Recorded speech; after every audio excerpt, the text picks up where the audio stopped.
uvin lang si nadalhapin.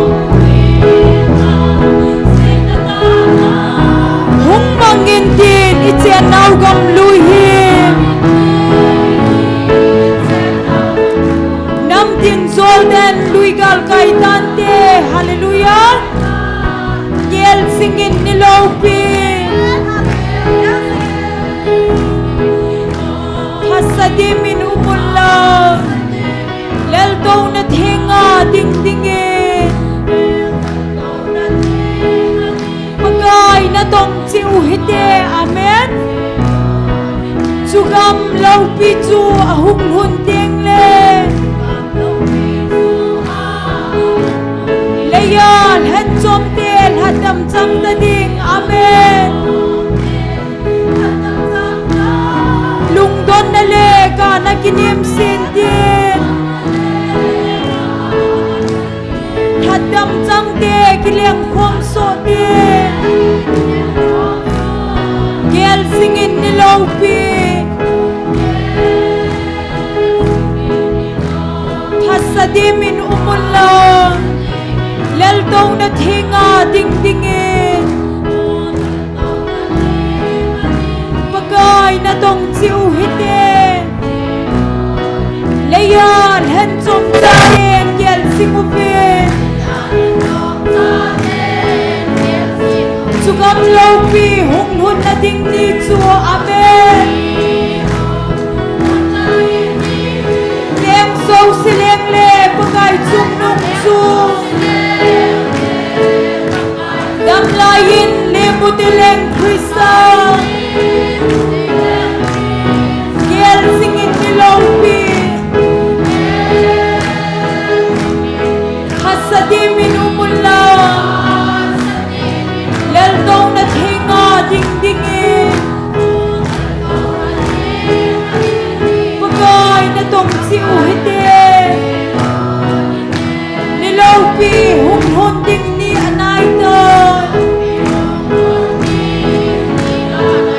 Sam na liyang pale hat sa goldayte. Tampan sola kung pinabasa to. Ay hinggawing hat sa goldayte. Amen. Gel singin ni lopi. Hasadimin umulang. Lel daw nathinga dingdingin. Pagay na tong siuhite. Malaya no adam lay ni kutso. Gel daw uvin lang si nadalhapin. Hung mangintin itianaw gam luhin. Nam din zodan luigal kay tante.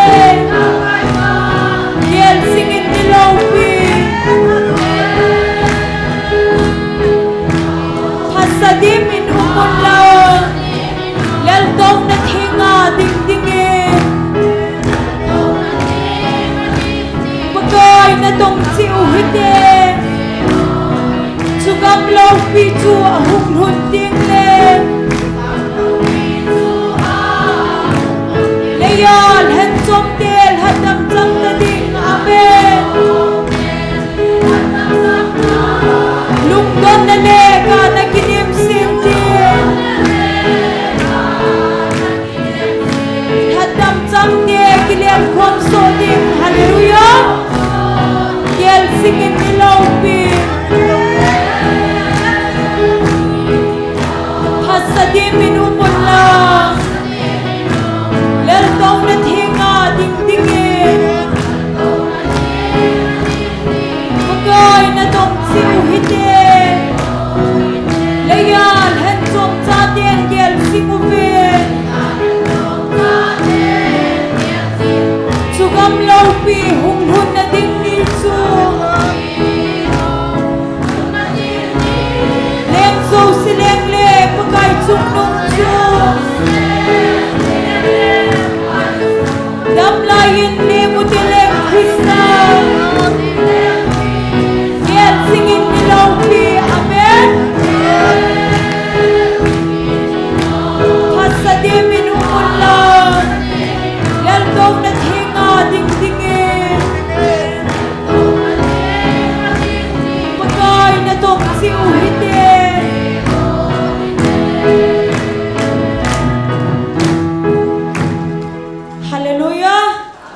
Vangay pedivin vanavai hom kita.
Hallelujah, Amen. Mipiho ibon savin ding khom tau hite.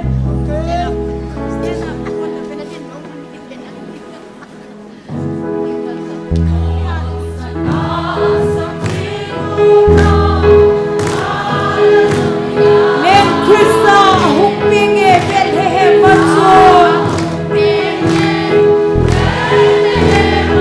Aton so nam lung sikho nam nindam na ahin. Dipa insaw hide ho sa natin.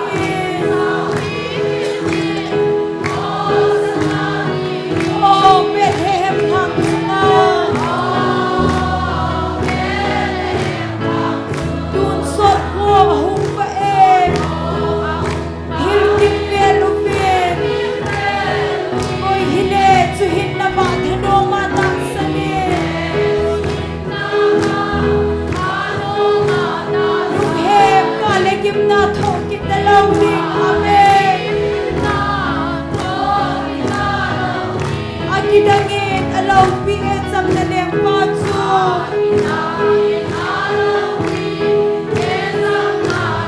Ngaylo na alon sa elaysin sukahin. Sin na mo ay hatot ay nadiba hungahin. Lungsit kamle kahi ipagay sisu. Oh Bethlehem hang sumang. Tunsot ko ahong paen. Hilkim velupin. Oy hile suhin na ba tanong matang sanin. Lughem kalegim na thokit na lawing. Mathune bahuk na idam thay nawahin. Ngaylo na along lene Calvary at son. Amen. Adan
idangin alaw fi esam na leng patsu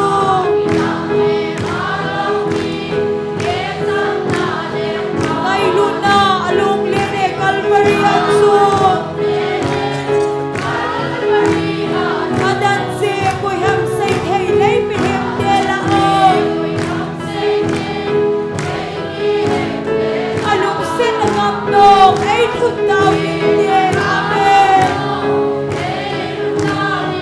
oh ben hem hang chuma tun sor ko hum va e hil kim pelu pe oi hine chu hin na pa thano ma ta sane lung hem na legim na tho ki te lo de Zion lo pina pangai mang sai hol mau su ban ko pi den i song leo nang zo de lo de Isakai alal pen het amen Ei ngay lo tao hi koi manil thei lo de Oh ben hem hang sunga Dun sor ko hum va e Hil kim pelu ve Koi hile chu hin na ba thano ma ta sene Lung hem ka legim na tho ki te lo de Hosanna samsinguno hallelujah amen Len Krista ahung pinge Bethlehem atso Atong so dam luk si thu dak tin dam na hi Ipa in sao hite Hosanna tin Oh Bethlehem hang chunga Tun sor ko hung va e Hil kim pelu ve Koi hile chu hin na ba thano ma ta sane Lung hem ka legim na tho ki te lo de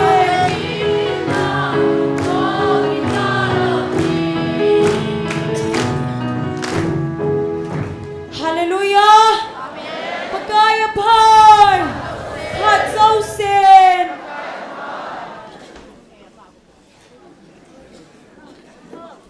Saya bung som ngalenga chang bu chang sigi muthia panin pakai chu hall in nai lamam panima chu kovin migilo chun achon na lampi da na han lang midi lovin alungel zo se gel da han pakai jine happy the na dingin pakai henga hung kile kin han ipatheno henga chun aji chu pakai jin bulhing se na angai dam dinga hi pathini chan che wadin phathei bo han tuni ni kho hi ni jaget le ni som ni le ni thumai tai pathian ma puina ichan ho zalin sule nang zong ke zong taona mei ti ko nga pangjing them zalin pathian ko ma ke pa thona seutin pathian thangwa na ne peutin sule counseling class ang he zani ni kho hi vel zale som le li chan na a hitan gal sunga pathian la chapu pathian amang cha in zani ni khon zomi somget wal sule cycle lang sule dimapur lang ako na jong hung sopi ho jong counseling azawin no ba sa thele jengwin counseling lolhing tan chai na min pathian ko ma ki pa thun seutin pathian thangwa na neutin tu chan ge counseling apang ho zo se lagaw lama pilhin thena divin pathian nga taw na nei pi te sule nam pumpi pathian lagaw thing chu puni ata san ngai pathian yang se nam pumpi wan ata san takawa ichika ko na gal hi be lo de heti tunin nam sunga ta san thelo lai tam ta nam lam kai holam kai mi pi mi lam chule chale naw ule naw so pi tam ta amin ata san thelo lai ho zo se chule e ho chilai mun taw na pong jing ho jong in sum mi ta san thelo lai am de he so zo se din jong pathin e vil naw he kum thum hing di e ta in hi chi hi a hin ta san thena di vin jong pathin hinga taw na mango thin tu ni program phan mang ding Dr. Hegin hin pathin wa chela sading nunga momoi nunga chingno nunga jem hoi nunga tin nei hing hi chang chu hi ding hin nunga tin nei hing hi album thoding hin ama sapena tin ki gon ni jong kan het sa in ibon chan tu na program ni yong taw nan mango tin taw chai ne hi upama nevin in le in tin tu ni the dan chin pathian hinga ki pa thu sei na le kan pon do ho zo se ding in taw nan mang taw te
Hallelujah, hallelujah. Kakipa vipaka hinagin at sa ate. Silay mun tinga na isim do apiu. Silay mo na nang matupi dung suya. Kanampum piu talenga tanglaw bia tuni ni khutsan gi azong. Insung mi silay mo na nakeng bula tao khom tinga mi hizat pinin puisi na min tiang lupi ka thangwa binahi. Bedside tuikul nangin na cholinga at somlut masapen penindam na amu Jehovah ang pagkahit sila mo na nangyan. Ang ay tsazaw siya din nga handam na nangyan. Nay ko'y piba. Tunit san gaya sila mo na. Kanang pumpivin dem mo bagatin tayo to mo zong len. Lagawa mang tayo ding tam tan lagaw hal na tsangwa. Nahuhing na tupa kisano ba. Ta sa dam mo dam ding ngay tsahon. Dam na sila mo na namusa ajit na minting lupi katangwa. Sila mo na naman sa nasim sa mihim tezo si thalenga na hlatsa ni jong mai lama na phungvu pe di na ko ma ka hin tau pi ve tuni kin gun chilai kilom ta ka cha la the na di vin nangin phan mun hin loading na wa chela hin sading na hlatsa pun thu hinga hung pan sading abon chawa nangin na din pia do khanga to ho zo si jong ka hivin nangin na lagaw thing tha thil bol the na khat cha nim pi diwa kata asaw kalung timu kalagaw na khot na ta kan se khumuwa na khot naung kilhan do so ke ya za na chu ha chung nung kapakayo na Jesu mina na ko makataw khomu hi amen.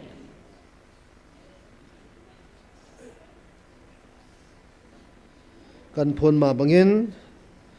nunga tin nei hling ama thinwa chela seding an ma an ko ma sa penote album shooting di hen che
go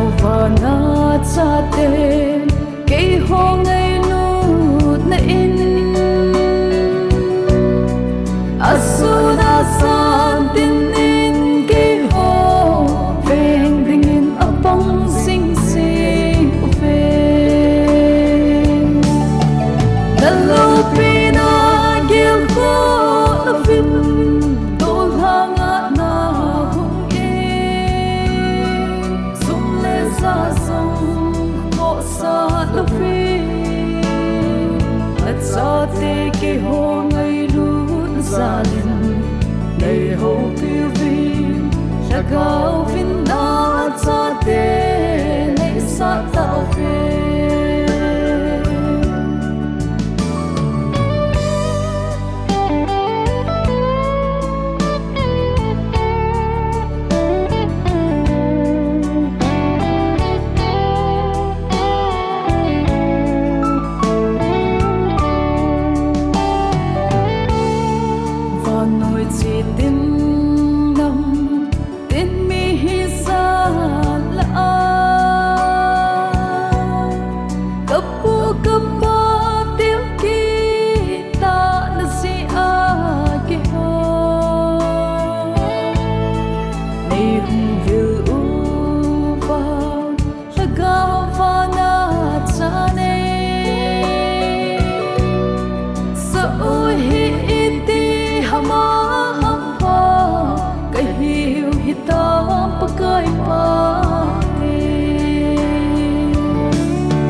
cao vinh na cha te nei sa tạo về cha cao vinh na cha te nei sa tạo về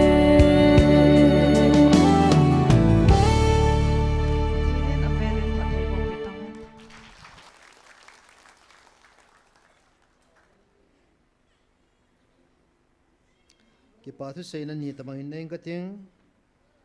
silaya khonel smart that he pamang lalin silai mana pathini wa choi khomna devin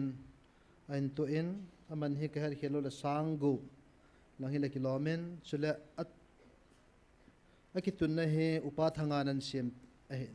fria mani ki pa piu wa san khun an beng ote aging the ho zo se he mamo puna je koi hin aman jong koi ma chan ngan se pon etichun akipei liu jengin silai mana sound ho zo se hin chila ging the ho zo se pamang la ma mo pu na dan om tai ki pam le jengin pathirin tong zo jing ding boi pi zo jing ding in phat thei bo han ti chu taw na wa en ani na SSC noya exam a lol hingol hang thang min len silai munai taw naw za le te nu wa khone he nu na ding do tro ama chapa en gol hang na lai en ama SI lol hinna ane na chunga machala mi pine sa bi theding akibol zo po in mi thai be ka hop no mo vetin zo phalle nunga honlan sa phalle an hop theding in ana pon taw tin gol hang thang min len lol hinna zalai na mom khom deu he ama ki pa piu nawin jong khut an beng ote taw na zala lol hin na he chilai ki phong do ki wai poin chilai muna pathin la sate ni ko ma training hin ball jing lai hong do a ki pa tu sia hong loi a chi go ki pa tu sei loi dim se ne he e hon ni ha hat povin pathin hingai taw naw hi wang hin pathin don lovina koi pon cha te naw te ho zo si lol hin na mi tam ta inei jing ve ti ang hi i phong do no mo ve pathin wa choi la sading in nunga mo moi nunga ching no nunga jam hoi amo chang aban ban hong kel hading he in hi chi sunga chun ei ni ball jing ma bang ven iki phal la kham khaman to khom ki notin zan ha nyal hin generator ka gad de enai la aptama sa chu liter som gup ki cho he asal langa annomen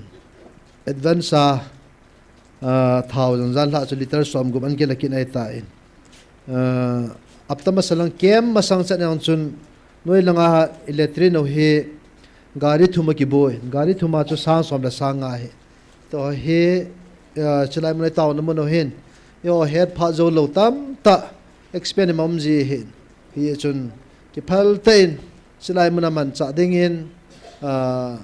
inei kham pathin lengam nai to na an pang khom ji jiu te tiang chu avela kan se hin tin tuin pathin wa chela sidio ko tin mithai jong hin hom vin tin nunga hon sule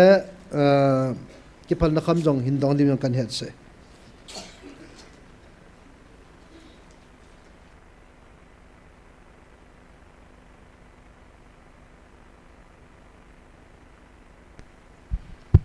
hello mi pizo se jingka pha mi bangin jingle them hi jong leo han pathin inei hin kui mai pha lo hewan noi mi te henna atuni pathin ba choila ka sa de chohele hepo ps in asim wa choi chim lo ti la chukan sa de nu te ho jong ading thei pa te ho jong lungil ta in an gel het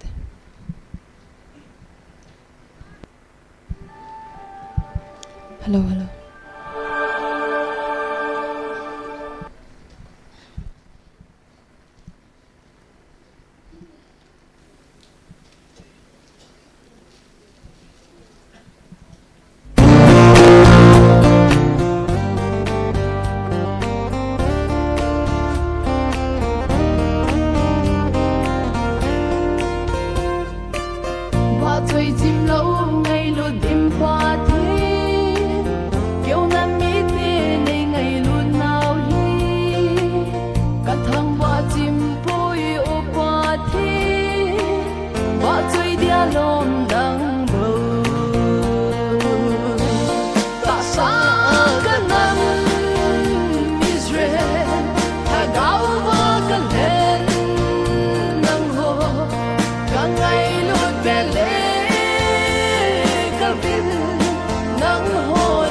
Pathin va choi na ding kim ne ning sa elai hin kho ti lan sange.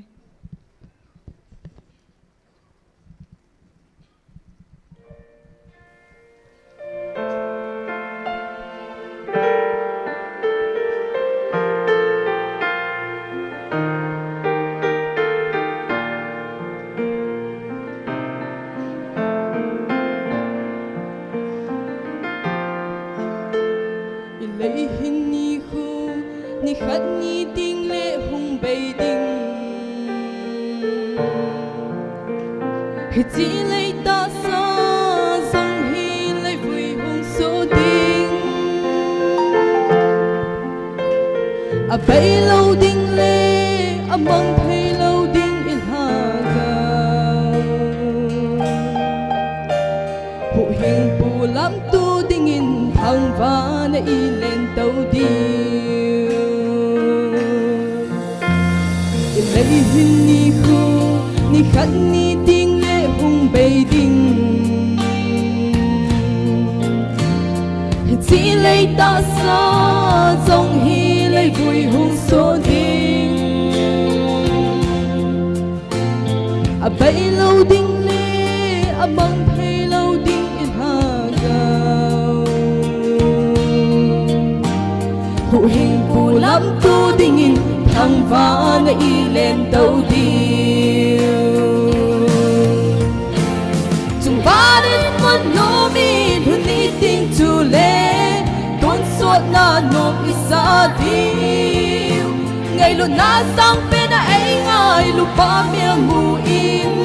đang zo là ngày xa điêu tăng lâu và ít xa điêu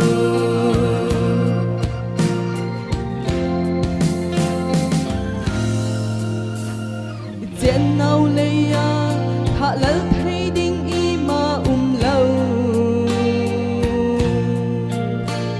y ta hạ tiêu y nay y câu lòng xa chính si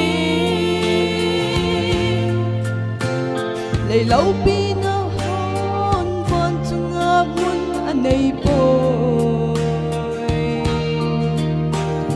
khôn xa lâu khu bi ba cái zin asing sa nghe chúng ta đến một nô mi hôn đi tiếng chu lệ tôn suốt na nộp ít xa điêu ngày luôn na sang bên ấy ngài lúc ba miệng mù in cao số là ngày xa điêu tăng lâu và ít xa điêu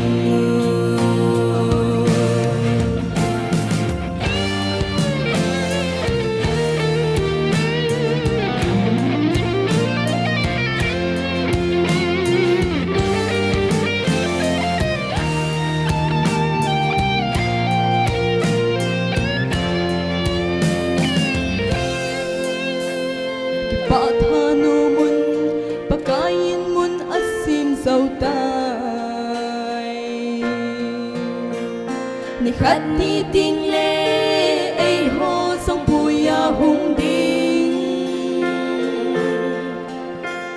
lấy muốn này lâu lệ lên vai tê hồ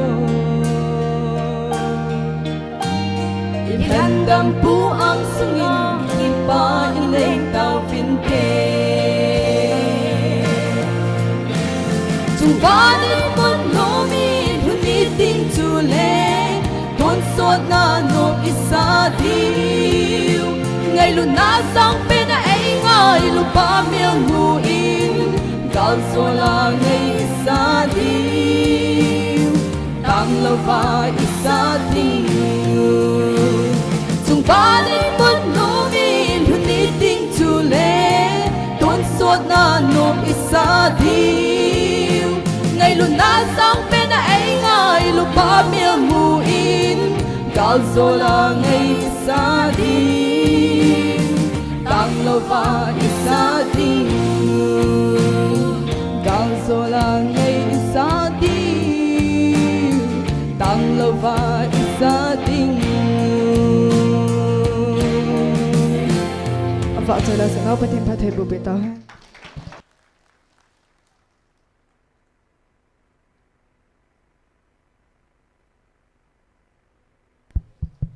thiên vợ join dingin lo to na sang pen tila join sang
tin wa choi line sa pi ho ki pau vel san khun an beng kin ote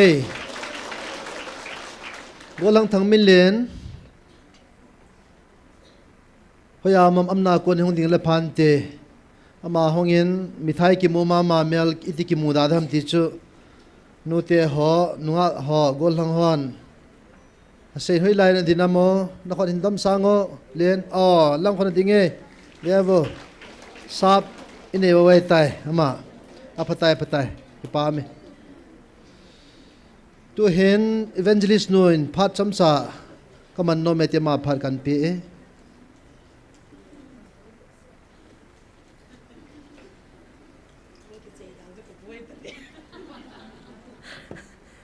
sang khol chol ka kya la ki nunga asa na tivin kaung ki nu pi sa la ka chi the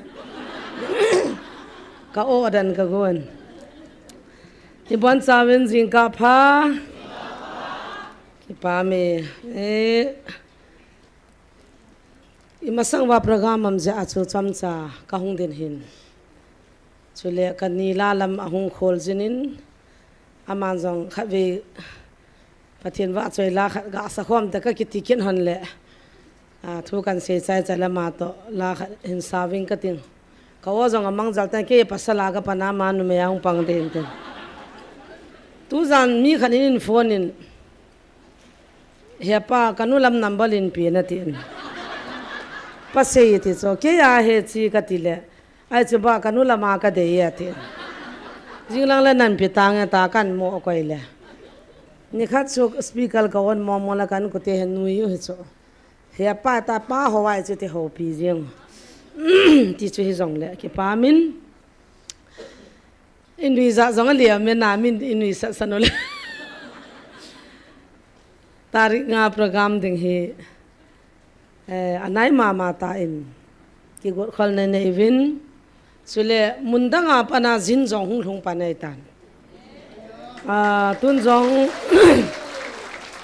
dima pulanga hung thung jong am tain sule nagalena epita more langa amona mona hin ahung di ho hin mi som la li mi som thum mi li mi nga te he information an pevin azi chu thun na kun na an ina su to na dingo hin thu in pevin zia chun zani chun ki hon jong ki got na te so in vial in san lang lang in ho jong ka su tu movin to ang thung ma sa ho lup na di he nu the the min zan ha chuna don lap khat aga do in tu zana gi na diwatin ki pa min kha ga be peute ama jong kha beong di han no mu khalo hon zo le GMFDI chौकी दाल नु हिसाब न ते gamdanga mandila to ho hian nang le ama he amai biu hung hi di dan he na ja chama hin jin hol hun ding ti hi su top na wa jan han ki pam dan dan chu abui ai ta ye na sa te to I to in sung jong ang thung ma sang thung nu kha ne la chaung ki su to jong lo e pha na chu aning ning ai pan khom lo la boi de hin ti sian nun jong lo khop nga lang ta hung thain chu chu ka pu su win don lab a hin es KHOMUNNOM man nga nei changin be sil khal le pon sil khan hung tha kin chu cha bo na ka su to wa lup na di kha chu ka sim do ai ta amo chu ngai ki pa win chu le an veleo chen lai dung hung pa thim thim tan na ajo la hi lo wa ki dam lo ding kum zakhat pathin ki ho wa heta in ipa kai pin ni chat iti ham te ne ki helo wa hin tu a he ima hilo ten zat neu te mi mol te nam neu ten I he do ta ji wa chu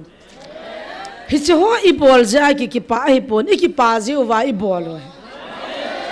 tu zan baro pung khat chanin che van nu te pa te zan ham ka to ve mei ka ke tivin in ho he kana cheyo aji chu I ki pa ji wa chu naw jong cha thin nga in hi veleo chu na bon in kalal hung ke ka men tin naw le li ni hunga mystery pa he hoya mamo hung man lo la hem kalal ka pa he min lal he hi chi hun sung jong hi abo na man kalal hi apu do a ka me putin jong akat putin jong ki cho kalal jong ki cho abo na he amana bola hin tu in fencing ho I to na pang zo se he vut jong a khu wa le nei le na lal cha ho loi to tu ya no no wa no chai wa chi kalal hi akap aman suma ki podon kin sang som ni ham kha ka podon adang si se mana ki podo a bola ki pa am dan dan ma so non ki pa thu se ki novin so la declaration hung ki bol ho in se na adula lai awa sa nung ki koi di ho ya bona doctor pan lak khanin a choin a thing hi lain khat be peutin na le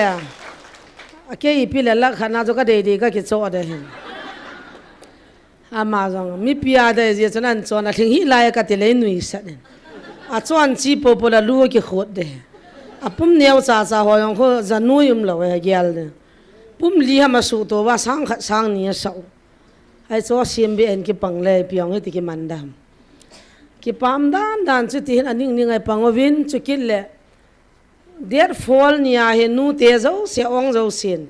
chang hai sim di wa he det fall za na I ha khowa di ji wa khuna he ji chu molbung jang ho sapyung ding do an no am na he no pathinin nu ngai ne he khotna be peute thu phonin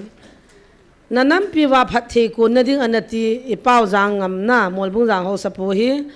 kidang ta chang man tham cha khada tu la khu zapi la na be jong phung ni phung thoma tu la mu khu za a lo siang lo ta cho abelen diu chu ka tie le I tai ka ko han le ke ka khot a chamin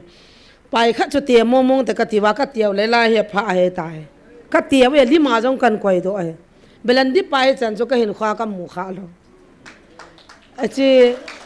inu hin ni pi sam chi belen di ho ya ga lo ho te la lam phu taw te tin a het lo so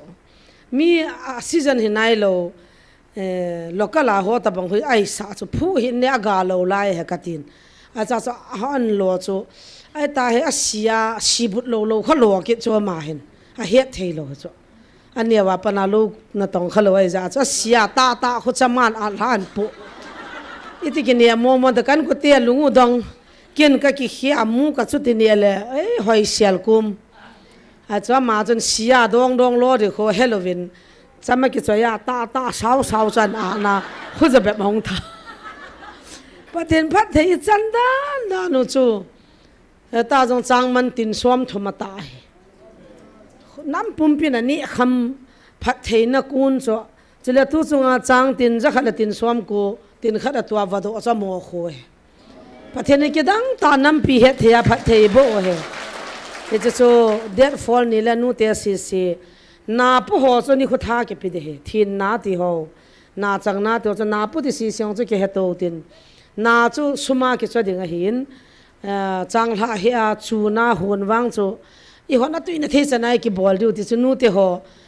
therefore ni le I zamang lo du nai to khom du ti chu kan he sa hin tin chu kit le an kung sim de ke ti je hin sumzao lo hin pudi ong na changa pu nga zo lo de he na tam de mi sang ni sang thum dai ja chuna mi tam pi ni ke tho nga in chule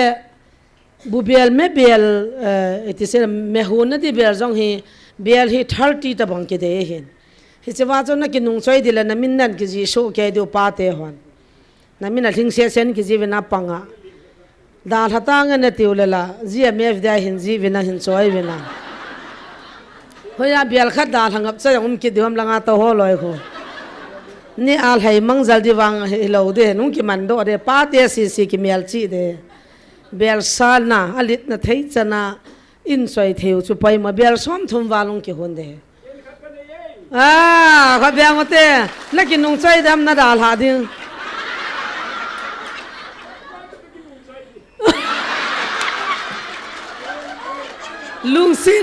lung sit na len ki nep na thon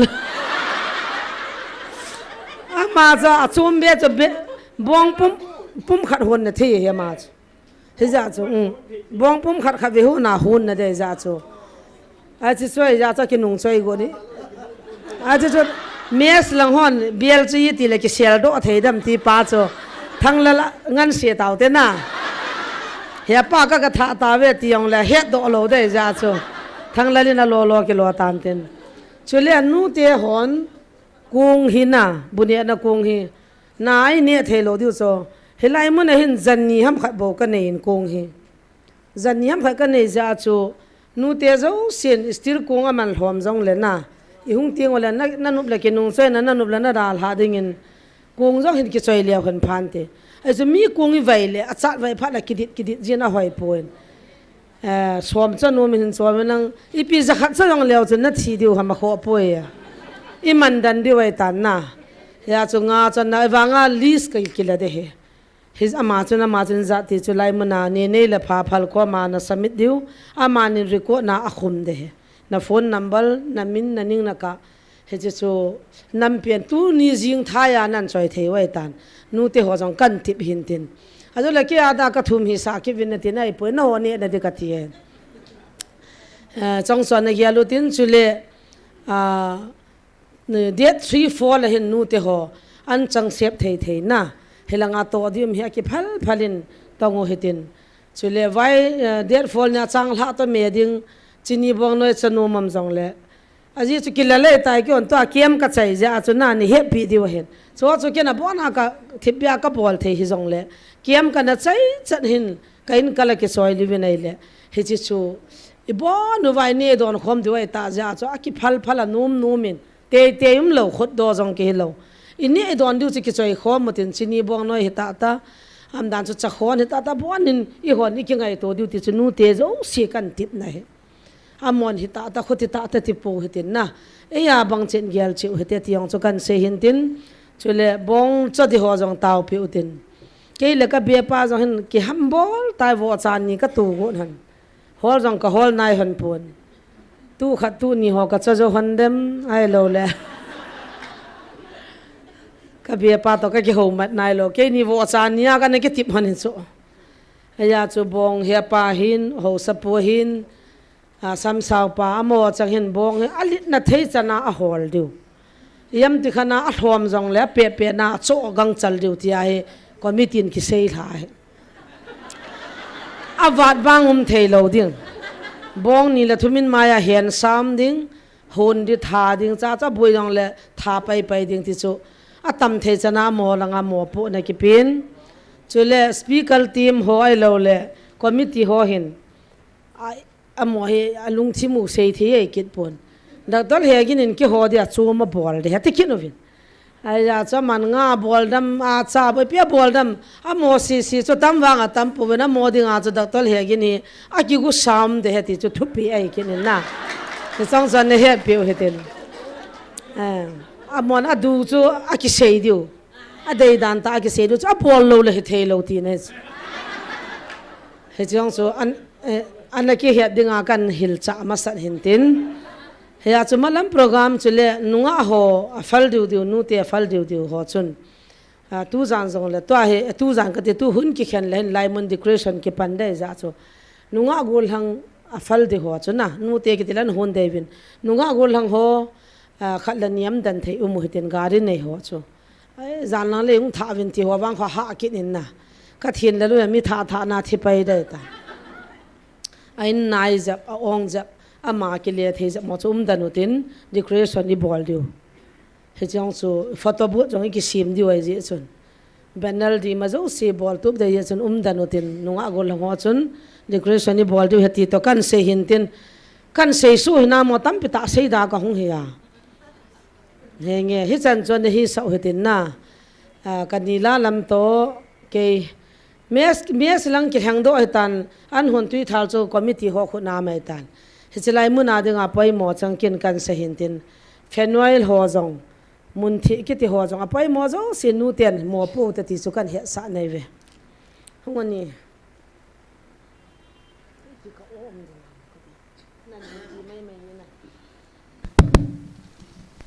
sun pha ano mo mo ngena nom pe sin lai sa yong limit hi bo nup ka sawal wal jing le sit sunga che sa dam a ki chom dat pa chana ki chom dat pa chi sa nge kan sa khel hon jong ngai dam he cho la sa thim ho ta ki din de ki phat la mamin zil dai mai na zero kai bo ke phat la mam kan yaw la ya la na sai tan ta ka din khom the han ke ka te zo ki evergreen nang na hoi che jing evergreen mo nge kan ni ki pa ka pa thank you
Thanup umta thupon le pathin wa choi langai ta in sa pi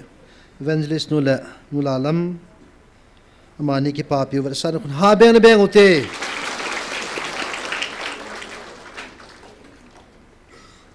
evangelist nu nan phon na ba na lam kai ho ngan se dung zuin kyo loi he mes langin mo po sa ven loi ho izat ma khat to hi chitul han chun kin jam phon nom kanein an honding sa hondi ji uchun a honding jong mi anga in je chun pa te afalta ta ho mi zalam kanung ki de ding hen apang nom ho zo se in minin pi deu phone number ho ta in pi deu kan het sa in silen me an hon them ho jong ke an hon ka them mo mo nai ka ji pan e sei phanai ti se ho a hon tho ding wang ki de po yo hoi ta tui ta hon the ding bu hon the ding ho jang ki de in me hon ho jang hon ka de ho lo a thasi ho lo na falta ta ho a cho ja ho ki de in pasal na me falta ta i de win imino to phone number lo piutin WhatsApp group isiam deu falta standard ta ai bol god deu in apang no ma mi hi limit ong ki koi ding hi je chun api ma sa ho chu zau ding api nu kha ho chu hi zat chen bo ki de he ti lang ho chu na pi nu kha na pan lo de tai ti chu kan phon ma sa na he yo pa la si loi na ngum ki jeven ila sit na lo diwa kan se in bel jong he evangelist som thumatin som thum ki hong poi mo lo de he sa yang hon ding bu yang hon de ya chu ki no than ang ki hon ding a hen som gup som se long ngai mai the hen pathin in eng vil ni kho wa mi sanga kho yung tam zo mai the wa hen chini kho le hen ya chu panila chi diu bel jong ke nang pu ps banga nung choi ho lo jang chui the he na bel tha lin ta ta hin chwa jong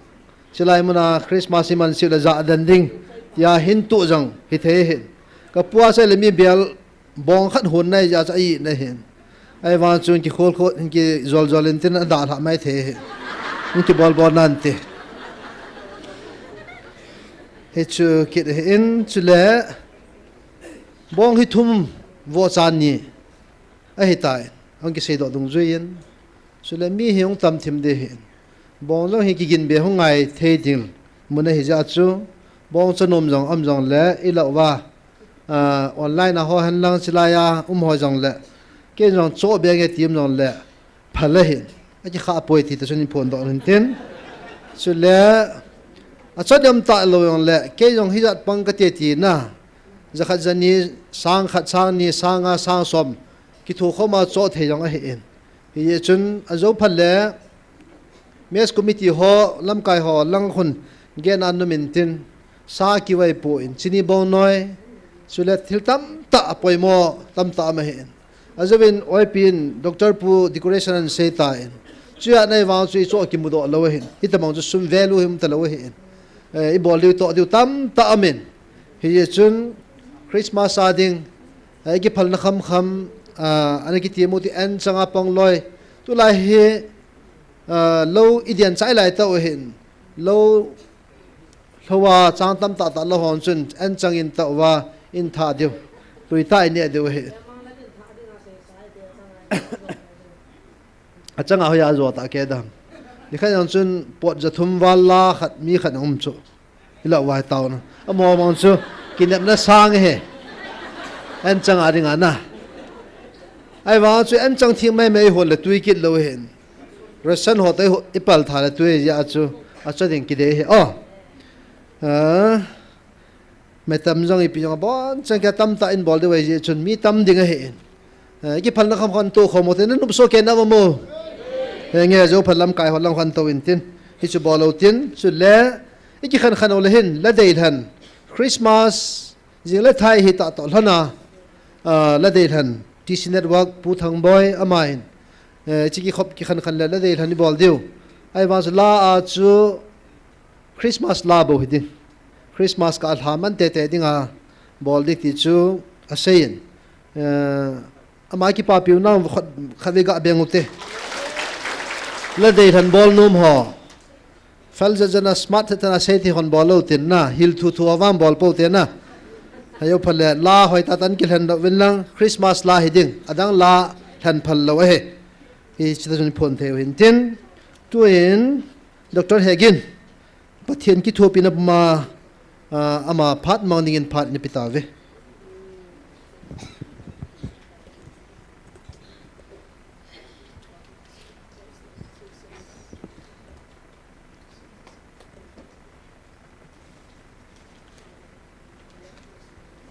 Pakai Pai Pat Josen Tau Te Cái tàu mà xin khát về đi ngủ tây bốn rồi Pakai mình là tàu số tàu đấy Tàu Te Pakai cái mà hilo năng này lung xiết à Pakai man ta hilo nó man chọn đi ngon này thế nào cái vết tiếng lệ hạ sắm nó lệ thiên lệ nghiền riêng cả mũi pa zong le nang nei man nom zala tuni kho nei din sa kit zalin namin ka thang vai kala samna kal hinlel na ka chon sina zo se calvary tishan nei domin lang pakai nang ma man cha dingin kong kilhanin chilai mo na hong khom nang ai dut na cha te nang ai dut ki het zo se zong pakai nagin pakai nang ako na het sa nom thu zo se chin dim walop zo se chin theina china lung dut na pe in lang ang gilopa na to thei zo sian nei dal pe wen ka phadu na ko da vop sa in le on live wedding lai hole kon wa hin wedding ho zo si jong ka tau pe ve aje chi tu nya thu ki seiding he ke ma thu hilowin pakai nangin seidinga na phat sa bo ka hin seiding hi pa ni je hin nang ma hingong kil hanin pakai namin tinga je sumina ka tau hi amen totally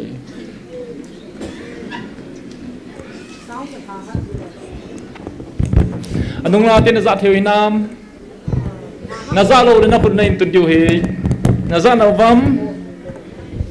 nazaw mo nazaw le kutung botun bang okay apai sound system dong hoi the ka ki pa e tuni kho he ke hin gang thang soi na hin sei chun ka ki phalam he jengin midang in la hen angai ding kanomin mi thu sei ngai le nom ka sain chiwa ga din hi ke ding na ha he jengin chiwa ka din disile aki salela tamzi in agilo pain nasatai nei bol cha ji na hi lai ka tholel he jengin tu hapta sungjong chu kalelin hapta ni sung chu lamkai he diu chu emi ko ki zo cha te lam ka sungle manipur ti ta diu te chilanga cheng hola hi gu langa specialist ortho surgeon hi ni boi ne hubin ke to ka so pi pa kha chu hin aman suti hapta ni la je chun tu hapta ni se chu ka chang sen ka umina hi le tawna mun jong kong vil man point ti ka kho wa kho jing ham ka he point in kanat losing in to jong kampal lewa ka hong hi na stress na sinus in operation ka bolin pathin ne yum pi in himazo se patain ka bol zo e pathimin ka thang vai zong le ka ta sa wang lel he jengin chiwa hong din ding hi ka ho phulin hi zong le hegang na hin sei chun kalung thima pathin na din di he tin ti chun jan ha ma chun hengi ka tin tauna kain ke mani ka hong ding tai na ho tauna zala hi ze in zong na chunga ki pathu ka sei tuni khoin isei ibol ngai bangon news ga sei leo hen jan hi zong chu news ka vein BBC ho ka beda hi le thu phamo mong om point le sit hi boy mong bong ta in Israel le Palestinian Gaza gal zong chu tramin chamna CMP wangun chamna thei point mi athijing na lain Ukraine le Russia zong chu tram mama in point 28 points agreement ti dan dewa chu peace CMP god wangin gala abe thei point jan hi chanin zong ground bomb in media tikidun Israel azong ti chun ni si tabangin Palestinian ho thijing na layu ben samna hi wang chu ha le kilome ata le Indonesia zong chun jan hi zong chun na sata in hui pi go pi mudslide tu ya lenin mi aza si mathiu bin along ki mun lai lo mi zagop lang zagop na lai bon ho la khat ve ni zong chun China chun akhang thu ding wa a kho se pen mei at tu sit na to ven chi chui pi ham ti le in song thum aki sim ban aki tha sim renovation ki bol lai chu tha khat in a kai na hi le mi tam pia thin China ten na sata in a tho lel he ovin a boi pi jing ove chi chu lei set thila hi ta in e ho chung jang thu vanoya so zong le a so di mong a hi in ninunung lama hi heuve thil kidang hi point mo ka hin sei thu hin thil zat so jong le e ho adinga poi mo thil so ho hi e ho ni gel thu pi pen ding hin tin zan hi khat ve ni tu ni det zat ham 30 a hin 27 ni chun Nagaland Angami people organization kiti Nagaland adinga Nagatela tribe phungla a namla alin pen loi le agam nei de sida ki gel ho loi hiwin amho lam kai paun president paun to so abol na achun handloom and handicraft corporation development corporation kiti Nagaland government noya hichi corporation hin tulai ta hi Nagaland na zat pon hi nagat zat pon kiti hi asim lai ta o azi du lai ta o asa lai ta o a hi in silai hin I het sam mabunguvin tribe li ho hi naga tribe hi povin agama chengden indigenous hi vetiana ki he hola chu emi ho zongi zawa hi in tuma sangse jong chun molbom train station monchu train station dinga molbom ho chong kilhen padin eng se lungthim se tampian au movin agam chu ke ho gama hi e tia la pi got jovin case court case suna chil hasingin chuteng le tribe certificate jeng jong indigenous tribe certificate tiu chu pe lo te te na dinga me ya chu government in dana na bola tribe issue na bol lo chom khat chi chu court a ki he over to hi aphal ham kiru din mona hi in med zip hema kiti molbom khokoma molbom committee cheng ho jong chu in som ni langkum som ma hong cheng ho loi jong chu no do na jong cha nom sa hi chi ban jong a hi to a hi chi dat po zat mi te hi anam po no hi naga tribe din kisim thei pon te tia opposition le kha chairman pa ko mana thodo chu khat ve ni ma sa thu so hi alol hin lo thil choma hin na thu so ka sei hi official matter a hi in ka sei nom chui pi ham tia hi le vanoi a hin pathinin mizo sia ngai loi na mizo sia mi sia ma hin ngai loin pathinin a thagawin chi bang sei ti obe in jong le ngai lu de set the date and de set zat ni o me na ka chu ta sa a kanam de hen atin Israel tin amin sain chichun adang ka chu hi le vanoi ki semti la para kalunga ka koi vanoi ka pe ka thu bible ka sut lo kanam dei hen khat omin sil hagawa Israel nang hon nami te nei obe te tuni koin geleu chun ipidinga yum na zo siwa mi nei the dai mo daw ham he thayubam I chon se naw jong lo pi chu manipura ho hi agilowin I chon siwin gali ki bolen tai chandiu wa lom he tiu jong la hi khat nan te Nagalena kuki cha te wang phara phau hi agami te ding wa thil phangin agelo hi thil se jong gel thei povin namlin jong hi povin sang som niam som thum ham bo hi win amho dinga ki cha thei nam jong hi lo hi ye tira mon vet dana nei wa threat dana mu theu ham thil kidang hi aji chu a performance we vet wa hi le police azong DGP IAS jong ina ne yu chuteng le lekha thema bol thei talent tam ta jong hi teu cho chi ho hi board exam ho jong Nagaland ka chi phat result out phalekin emi zadum di ham to party ho jong ka vet ji cho ana zau ji pe hi cho nam hom chai bang engineer medical azong zau ji ba amo bol thei lo sports dang azong theba them ki na pathenin chi na bol thei na I pe cho chineu cha cha ho ji jong hin tin athu pi pe na chu bol hill bol di je hi point pathen nam dei lani ji wa hot nai chan hi chi chu Jews mite Israel mite anoi se naw thu chang ki mangchu anti semitism kiti hi Hitlerin hi chi hi German gama jong chu nam hlom cha hi wang wa chu business associate tu wa sumle payan hawa scientist tam piong ki sep do pha do wa hi German hi ki cha a Aryan supremacy kiti Aryanity pating le German chi German ho Aryans mi kiti hi win am ho hi Aryan thisan hi thildang to me the poi chi wanu ya lin pen hi sa deu hetia mi te hin tila acho first world war galel now chu juda mi te Jews mi te chu ango oba im ma hoi selo nam thom cha chu asu gen tewa mi lak som gup lang a thau he ama ke se na thai pon Poland gama jong Russia gama jong montina Spain a jong Jews ki pot pochumina na mo da na thau he ipize ham na amo wang pathin lunga na to lo je wa go na to ba nu ba athu pi pe na chu pathin nam dei lan a hi naw he I chan hoi lai mo nam zon pathin chi na bol the na pi obe Manipura jong thing hang mi ho bo hi povin za dang chen khompi toy vet ka hi le talent sport chen lang thil dang a jong me le ho noi ta นี่หัวบันตาบอลที่นั่นละไงที่ซิมละหินไอ้หัวหิกิโลเฮประเทศตะเลนี่พี่โอเฮที่จุงจวนไอ้ประเทศนี้ตัวนี้หัวเฮอาหงพงตาอินเลยเสร็จก็ซิมทีลาปดาตัวนี่หัวเฮกันนามุสาเฮแกอาดิงากเลยเสร็จซิมทีตัวนี้หัวเฮกิบังอาเฮนะ 1,000 years is like 1 year for me 1 day for me นะ First Peter บุงนี้สังเกตประเทศนั่นเองPsalm number สมนี้สมกูสังเนี่ยจงเสียที่ช่วยหินโซปิเตโฮมีไม่ฮิปโปเวงอลคนเทฮิปโปเวประเทศละกาวินิหงวิโรฮีโมไตตมเทปุยตีนะฮีน่านี่เจหินอัปรูฟสุทิลดังฮิปโปอินมีใจอินฮัซาดิบอลไลชูเกนเทกดวังวาตุนิชันเกียประเทศจะไลดินโซฮี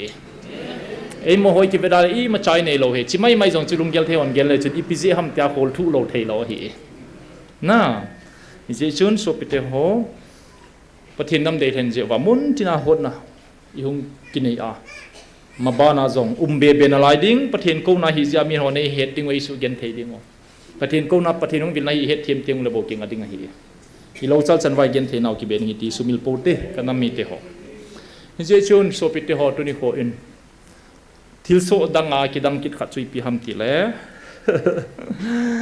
เกลเลกลอยหอนภาษาสักวาลินซัมก็กี่หอยวินตุนี่ข้ามอร์ดิกายหงเสียหงดิ่งโวปกายวินินหงเสียตัยนกูคิดจะมอร์ดิกายก็ติวเห็นน่ะนั่นลูกลักดูโบเกลาซีเนียร์เป็นจิลงาจงปินทางกาคายน่ะ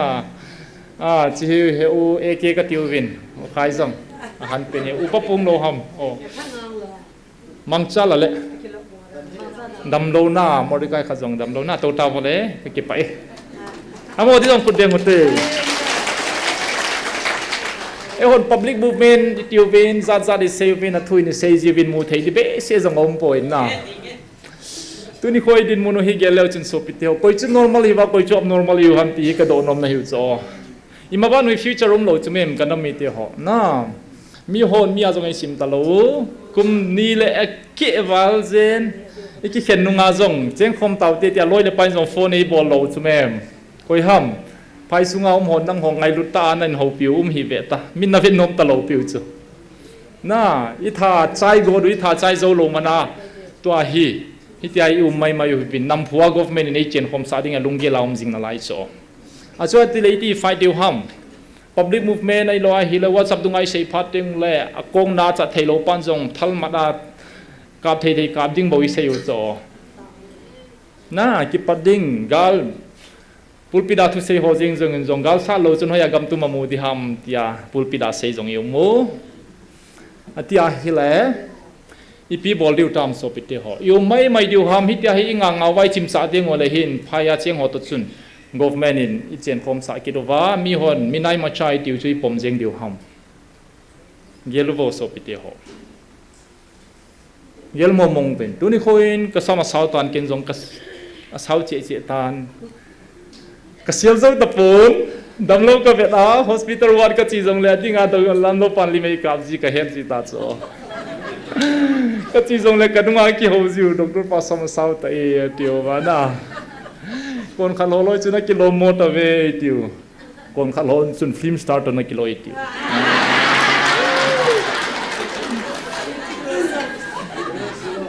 ก็จินุนวางทุกข์บาซาระก็ปุยตลอดเลยติวจิสุก็จะนอนเป็นอะไรน่ะบาซาระก็กระทาสิจิสุหิน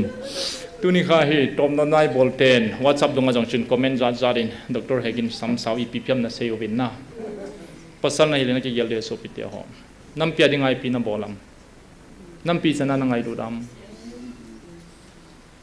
เจนตัวนี้คนมีทางไงตะปุยกะตีไม่เลยเตนิสูเกนเทียโฮเออยูทีเดลนากาลสัตฮิโลสุเมนอยู่ที่เล่ separate administration ที่ไว้เล่กาลสัตตัวกี่ปันเด็ดมีหมดสุกาลข้าจุปฏิเนใช้เปต้าจุปฏิเนไม่เลยโหอามันสะอาหอกคนอะไรเล่แค่นั้นสุนี่ที่กาลสัตนั่นดิ่งอาหาสเปนให้หมดสุอากูมาจ่าใจเชียงคมปีหัวโตคิดว่าเข็นเทงกี่ตีจูสกูกิเลนน่ะเดลลุจุจีให้หมดสุนายสักขัดให้หมดสุ นายจะขัดที่บอกจู่อาหารซาจู่ประเทศนี้บอลใจสาวตาจู่ไม่จังมันที่โจเสียงอีมันนุตาจู่เฮ้ยตายมันไว้ไม่จังโจเสียงประเทศนี้มันผิวไว้โดยนั่นไล่เขาว่ากาไล่ตาก็เลยโหไม่เลยโหแต่ละกี่โหปีเทจะเราหน้าบางอันโหเลยบามาลวาริโอก็โหปีไอปีทูเซฟมาตีเลยจะโดนน่าจงกี่โหอยู่ไม่เลยได้ซับสุดตรงเงี้ยนะฮิวเองกูคิดได้ซับสุดตรงเงี้ยนะฮิวเองโดยน่าว่าเขาเทียดสู้ยังไม่ทะลุมังเจ้ามิจุเมนน่า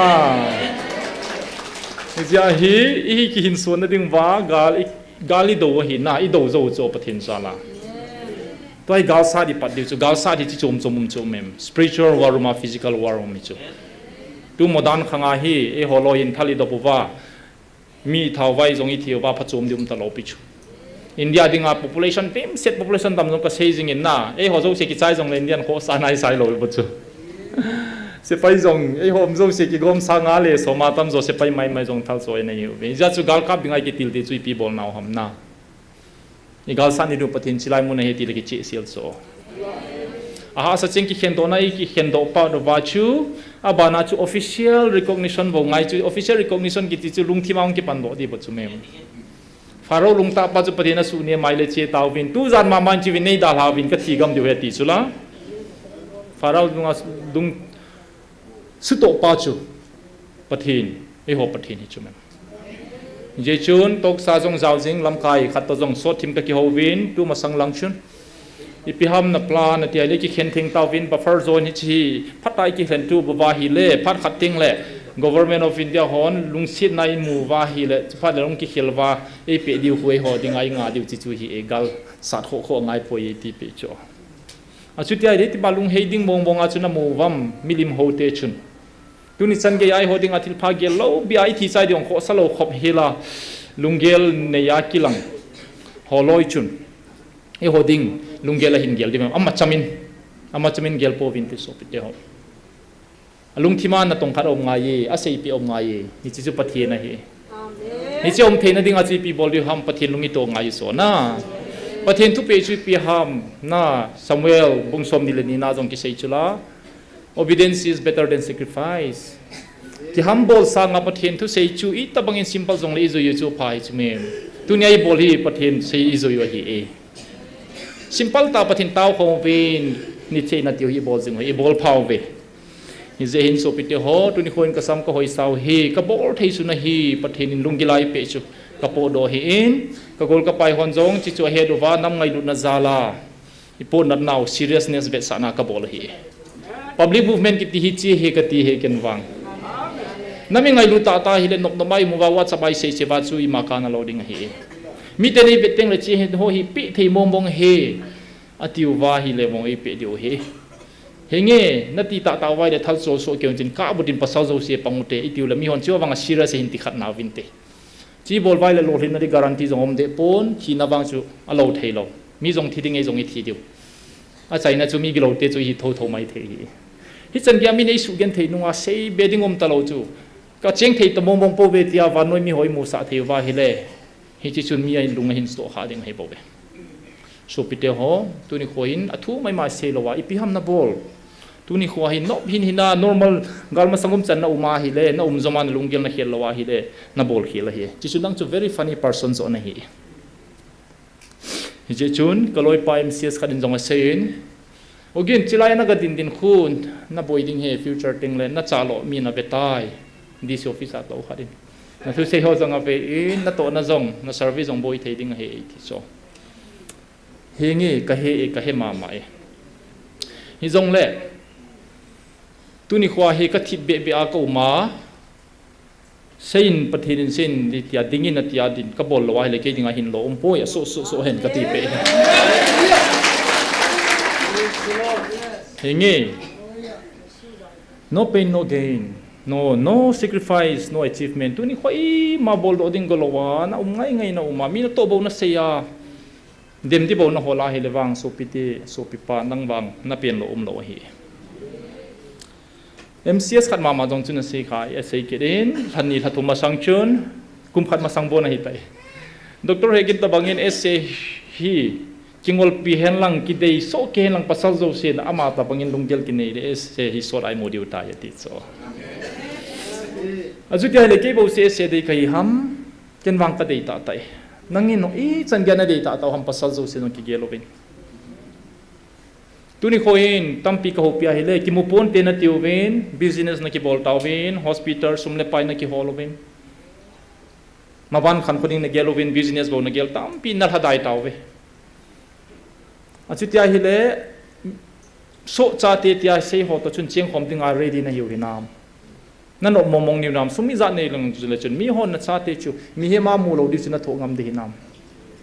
ken wang ka tho thei lo ch hin lom lo ding hi chapang ho ka vein tu jing ka jong kholai ka vain chapang ho kan poding ka ve na hi le ka lai na hi separate administration ni mo lo wa hi le hin lom lo he mo ho dinga ko I mana lung set lo ding mi asim lo ding mo pa yong lo hi chu mem hizia hi pathin in hong viluin tu ni chan ge din zo hi miracle sei na thuin jong ka sei tain su thoin jong tok so jong ka sei chai tain so pite ho ka ki pa e nang ho zo se zalin nang ho zo se zal pathin min ka thang pa e a je chu pathin boy nei hoi pe diu cho tu ni chan e din do sa pan e pe diu hi alungi hol diu hi so pite ho tu ni khoin ka hin do no me separate administration modinga ipiki khel na ne yam nang ma personal level a question ka bol na hi lam kai ho bolding thu hoi ta na se wa chu pha hi nam nang la na ki pan do pon nang level ai pi ham na bol bolding na het lo ham na bol nom lo ham na khet mo sa ham alo agi lo mong na hiam athe se mong na hiam ti hi ko ki zo pasa zo se pa kai mina chilai muna question ka do na hi we tunin wang pathin chiwa e hong vil pawin nampi hi katun do ding hi katun do to ka vil na ka nga lo de heti pathin minin thang ba me ai wanga free ai tun do lo du hi chumem pathinin akam chengin I ma zo sei pi taw be chiwa sei chu nang hong ki su thieng we nagam sung su thieng we na ti chu nagam sung su thieng we nang hong ki su thieng win ti a hi le hon number 4 to heroin to wi boy lungai gel cho e ho individual level a zong ki su thieng nga ye tuni khoin ne le dona zong I thieng nga ye nam nang wi lu a hi le poison ne nang holding a he khaini dum mom ki hi poison he ki ti hi mundang a ki sei lo pi chumem chilaya ki sei hi bo chu pathen nei sei sa he adei poi ta san jong a poi lagaw jong poi economy ding jong a poi vai chan na thut sa hi lung thim jong a theng thei poi khaini mom ho pathin a theng ding ei de yu ve chilai nang wana tawa hi le pathin han na pe ding a hi na ha sam zo se chiwa hong ki taw lo chu na changa jong nong taw thei he 24/7 open a hi ki ham bolin chi chu nga in Kuki zo chaten khatna ani na in vel thengin tuni khoin chengkon la jong town sunga hin jong mi colony ichi so a hi le open defecation na khang taw the sumnei he a hi wanga western toilet ki bol lo tampium na la yu za cha rum tai ch tui hung kang ta nam si ki panjing iwadung nei ho jong nen bo nai mo pai jong bingjeng sel phailen bazar ko maga chiwin to hi full kit hi ta chu tu kumbula jong chu lekha kapi anin petapote pai tapote te in sonale vie ho ka hope cho ka in sa kain langhon jong pamche jong chu direct ga school na sanin jong pamche na direct na la ko isauts jong su aini na ka chia bolpo te pa poi ka tia tu hi ka in sa ka in lang jo sian jong atam joi ni western toilet aman pan oi ki khel na ko ni khel diu ham na ese tiu chu ilungel wi chon dan wa jong i vet so ngai chu mem e ki radio ngai hi chu pathen phathei boy chanani wa jong ne le don jong I su thengu ngai hi kyong kala samna tampiu me kal hin lel na ka ki ham bole so pite ho ke kal hinge kati na hi pon serious ute pathen hung vil na jong serious in la zom hi te pathen ei tun te te ding chu ting homework ku ma he chi ja ki khongai sot boy gen the hui e ho lo chal je wa gen thei sot mai ho be pathen ni za ka ya bol thai e kanam mi te ka hin tiam na hi be chilai hong taw jing ho nang ho zala pathini ni nam tun ding nang ho zala chiwai taw na zalwai nam bit mai hi bobe pakai mina ka se hi so pite ho tuni kho in chichu a chaina ding in local thu ka se na hin tulai thu so I heovin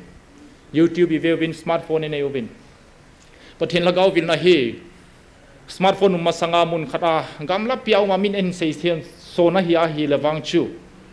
inop le don da theya inop le a hi poi nom nok sei the hi tain pathian lagaw ama ta in chilai honga ahung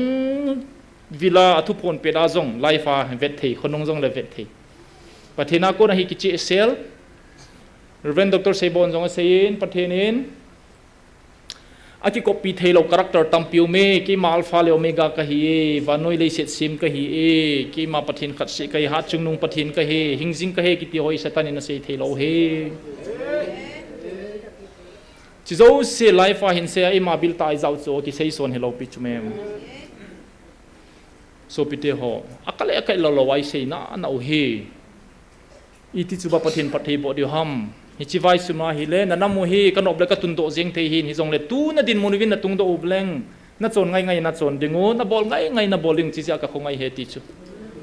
i thugu zo seu ki sumin chu ka sim se le ka head be chu ki chi compiler ka hi wanga hi ka sim chim thei lo chu ka head seng lo pi chu ka nga thei ji lo chu ka sim teng le na if future diu chi va omega ti chu tok so jong ka sei chu le kha themi zat in research na bol wana si moitam nam na ngai lu ta taw le chi hi bo vi so pite ho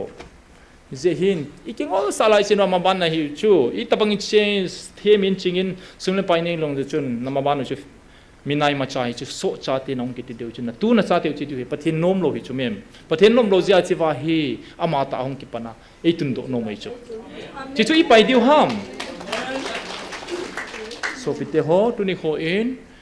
comment ho ka ve in khachun chilaya amin zo ka pha nom po ni mang ka sei nom po na nom nop seu hen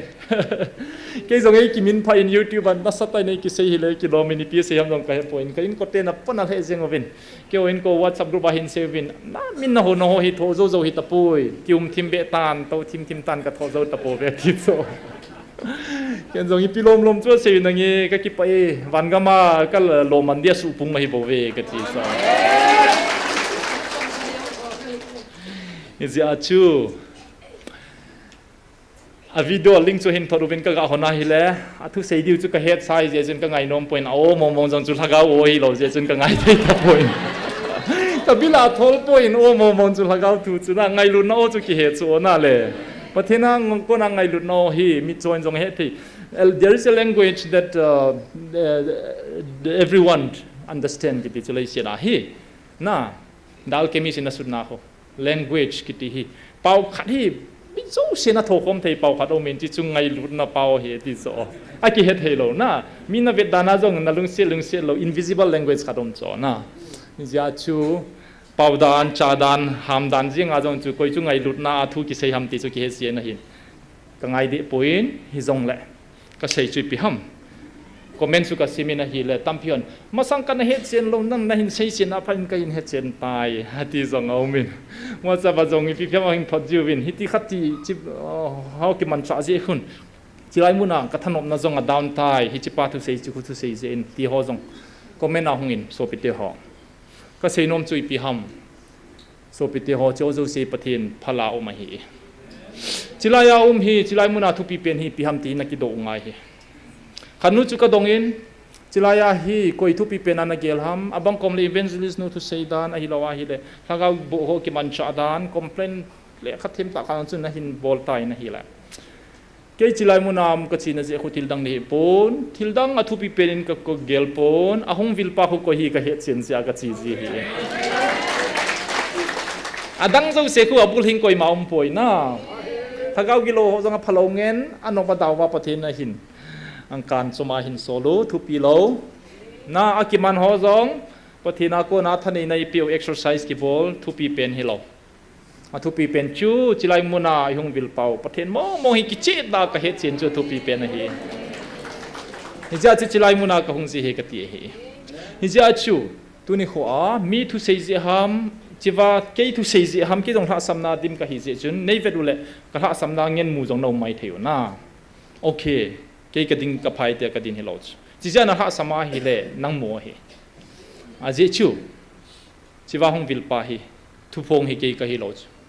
chilai muna tauna tau zom jing mun ti pa hi ke ka hi lo chu evangelist teni jong hi lo pu pia jong hi lo reverend le doctor ho pastor ho chiwa ho jong hi lo chu chiwa hong vil jing a phat hong vil ei ngai lu pathen chun ei hung sei pe thu chu ki zui hi ตุนิโคอินกะทูโหนิสยามีโหตมปันโหฮิกะเกลาฮิแหละตุนิโคโหวินจงฮิกิดิมฮิเห็นลังทมตะเลกิโลกะสาโซน่าทุกไงโหลุงละได้โหเลยปนดานโหกะมัวฮิเลยหินละตุนิโคกงไงเลยพาดปุงสมเดนิละมินิตสมเวลากงทุนจุดิมเซงกะลุนองกะเฮตาโลปีสุบะประเทศโลปีแฮมีขัดจุนเสียนจิไลมุนานิชยากจีจิงเห็นนิขัดโตบอยนจิยากจีโลกมเลกโตน้ำมันองเดฮัมกติเลยูทีกเวเลกโตน้ำมันลางจงมีเอามีนาดิมเสียงไอ้กิดังเแกยุมโลเสียทัศน์เดฮัมกติเลแกยุมโลน่าหงหูบิดที่จงอันองไปเสียงนะกิดังมองไงติดซอตัวนี้จะเกลเลโซนี่ละทุ่มนี้ตาชนะ823 days of unceasing prayer ตานที่ในโลกตาวดิ้งกิติไบเบิลเอามกิสุนอิซุยโลฮิบอชูตานที่ในโลกตาวดิ้งกิติอิมุดพาจงเลตาวดิ้งบุยเนปมานตาวดิ้งจงฮิเดโลนะอพาจ่าปาดกิสีมังงโลวากิตาวตานที่ในโลกตาวเฮดานิเอลจงจุนิขาดทุ่มเบนะตาวเวประเทศทุเปนี่หดตานที่ในโลวินนัมปีนิเชนิตาวเวก็อิมันนามินาบอลข้าโลฮีจะไล่มุนเดมเทตาวน้ำมันเดมเทกิตีจิไลมุนหาตาวน้ำมันกิบอลนะไบเบิลตัวกิตบอยเทโอวันจูเซเบดิอุมโลฮิเซียงเห็นนะคริสเตียนนี่เขาทุกปีเป็นจูตาวนะฮิบจูโอตาวนะกิติจูประเทศไอ้ไงลูกปัตตกิกิโหนะเฮียไอ้ตาวโซโลเลกิทูซีเฮียนะตาวจิงฮิเซียไว้น้ำมันจงดิ้งจิงฮิจูเมมฮิจิจูไบเบิลตัวกิติบอยตีลันจูไบเบิลบางเฮียจัดจมเมตีนะฮิดิ้งเฮีย First Thessalonians bunga chang som desya ki chi sila ki sei cho na pray without ceasing tanti ne lon tawin som pite ho ka ki pau ve nong ho zalin ka khut ka be no me a je chu mini za sei jong le nang ho chuan tu ni kho hong te ho hen sil hiu cho litmus test ka ti he pathin sa he chiwa peng ho jong ho future bang chu ti zat hi chu a phara lun phal leบอลโมเฮลฮิดิงฮีไอเอวเทลาชุเอวดูเฮไอวงไอเอวดิ้งชุยบอลพลาพลเปฮิฮัมตีเลนั่งเลกิตาสันเตสนะดิ้งอาปตินะบอลฮิบชก็วิลนะฮีจันเกยกุมนิวัลของวิลาฮีจันเกยกุยจุตาเฮียกุยจุเฮมฮัมปฏินินก็หินเห็นจิลเดเฮติโจอาเซยสาจุอับบอลฮิบชนะตุนี่ขวาจิลาบุนฮิมีนิบอลาเดมเทฮัมอิบอลาเอเวนเจลิสโนฮิมินโฮเทียโฮมัวโฮฮัมไอตีวานั่งเลกิคนอิบอลาอิสุเกนเทไวไอ้เดมไว้ลุงนั่นนั่นดินอับบอลฮัมเมติอาเฮเลน่าไฮพุงตัวอีกติกเอาหิจูไฮพุงฮีอากาอุ้มเราจะกุยมานะเสียงไงเราหิจูน่าไฮพุงอากาเกี่ยวกับอากาอามินตุยเดเสร็จกุกิเสียนมจัวทุกหกุยมานะเสียนมเราพิจูอีกาว่าตุยเสียมีโอเองเสียอันเสียอีกบ่จูอ๋ออีลุงเนียวเราดีว่าฮีเอสโอพิเตหอฮิเจนจงประเทศมินอีทังปะอุเวนังโหลุงหาได้หิวบินก็มีมันจากกระเทาจุงอาตีอินเจงเละประเทศนินอาศัยจูอีปีฮัมนันน้ำสูบว่าเกี่ยมานันน้ำสูบเกี่ยมันก็เห็นจิลดิงอัตตาเลลเฮมจางซีและจางตะเกี่ยมันก็เสียบจิลดิงฮิจาจูอัตตาโหเลเกี่ยมันก็ตุนโฮโบกิตุงดิงอะฮิโบเบอาเจจูเกี่ยมันก็เสียบจิลดิงอะเฮโซปิเตโฮเชฟจิลกิติเฮงลิซามเราปิโจทุจังขนาดไอ้เปาฮิกิลากิลโจเทนโดกิติฟังมานะเทนโดจูตุ้มตั้มปิตาหัวหิวไอ้ฟังอ่ะตัวมินส่งไอ้หินเสียววาคุตีขตีนเสียววาน่ะกาลายจูกอยมาเปางามเราจูเจจูจิลายาลงจูจิลายกิลุเจ็ดอนาซาจงจิวาหงกาลจามหัวจงจิวาหงอีติกิเดมดิฮัม President รูลุงอายุงดำพาดูบาจูหงกิติลติลาฮิตัวหงเอวโดจูน่า normal ตะบังหงพาดว่าพาดิอันเวทโตหิจูจิจุยบัวลาประเทศพัดสาวมิจูประเทศกี่มันก็เห็นไอ้ติจุยโตเปย์บ่จูประเทศนี้วันติลกิโลเขาจะมันเทที่เราจะมังเทมังเทป่วยกี่ปีคือเฮ้ยไล่ใบบุเรามันก็เห็นเราจูโซลเทมป้าจงจูประเทศนักก้นวันติลกิโลวัติจูเมทักเอากิโลวัติจูน่าเจเดกี้เลมีซัลีเทียมเกาโฮ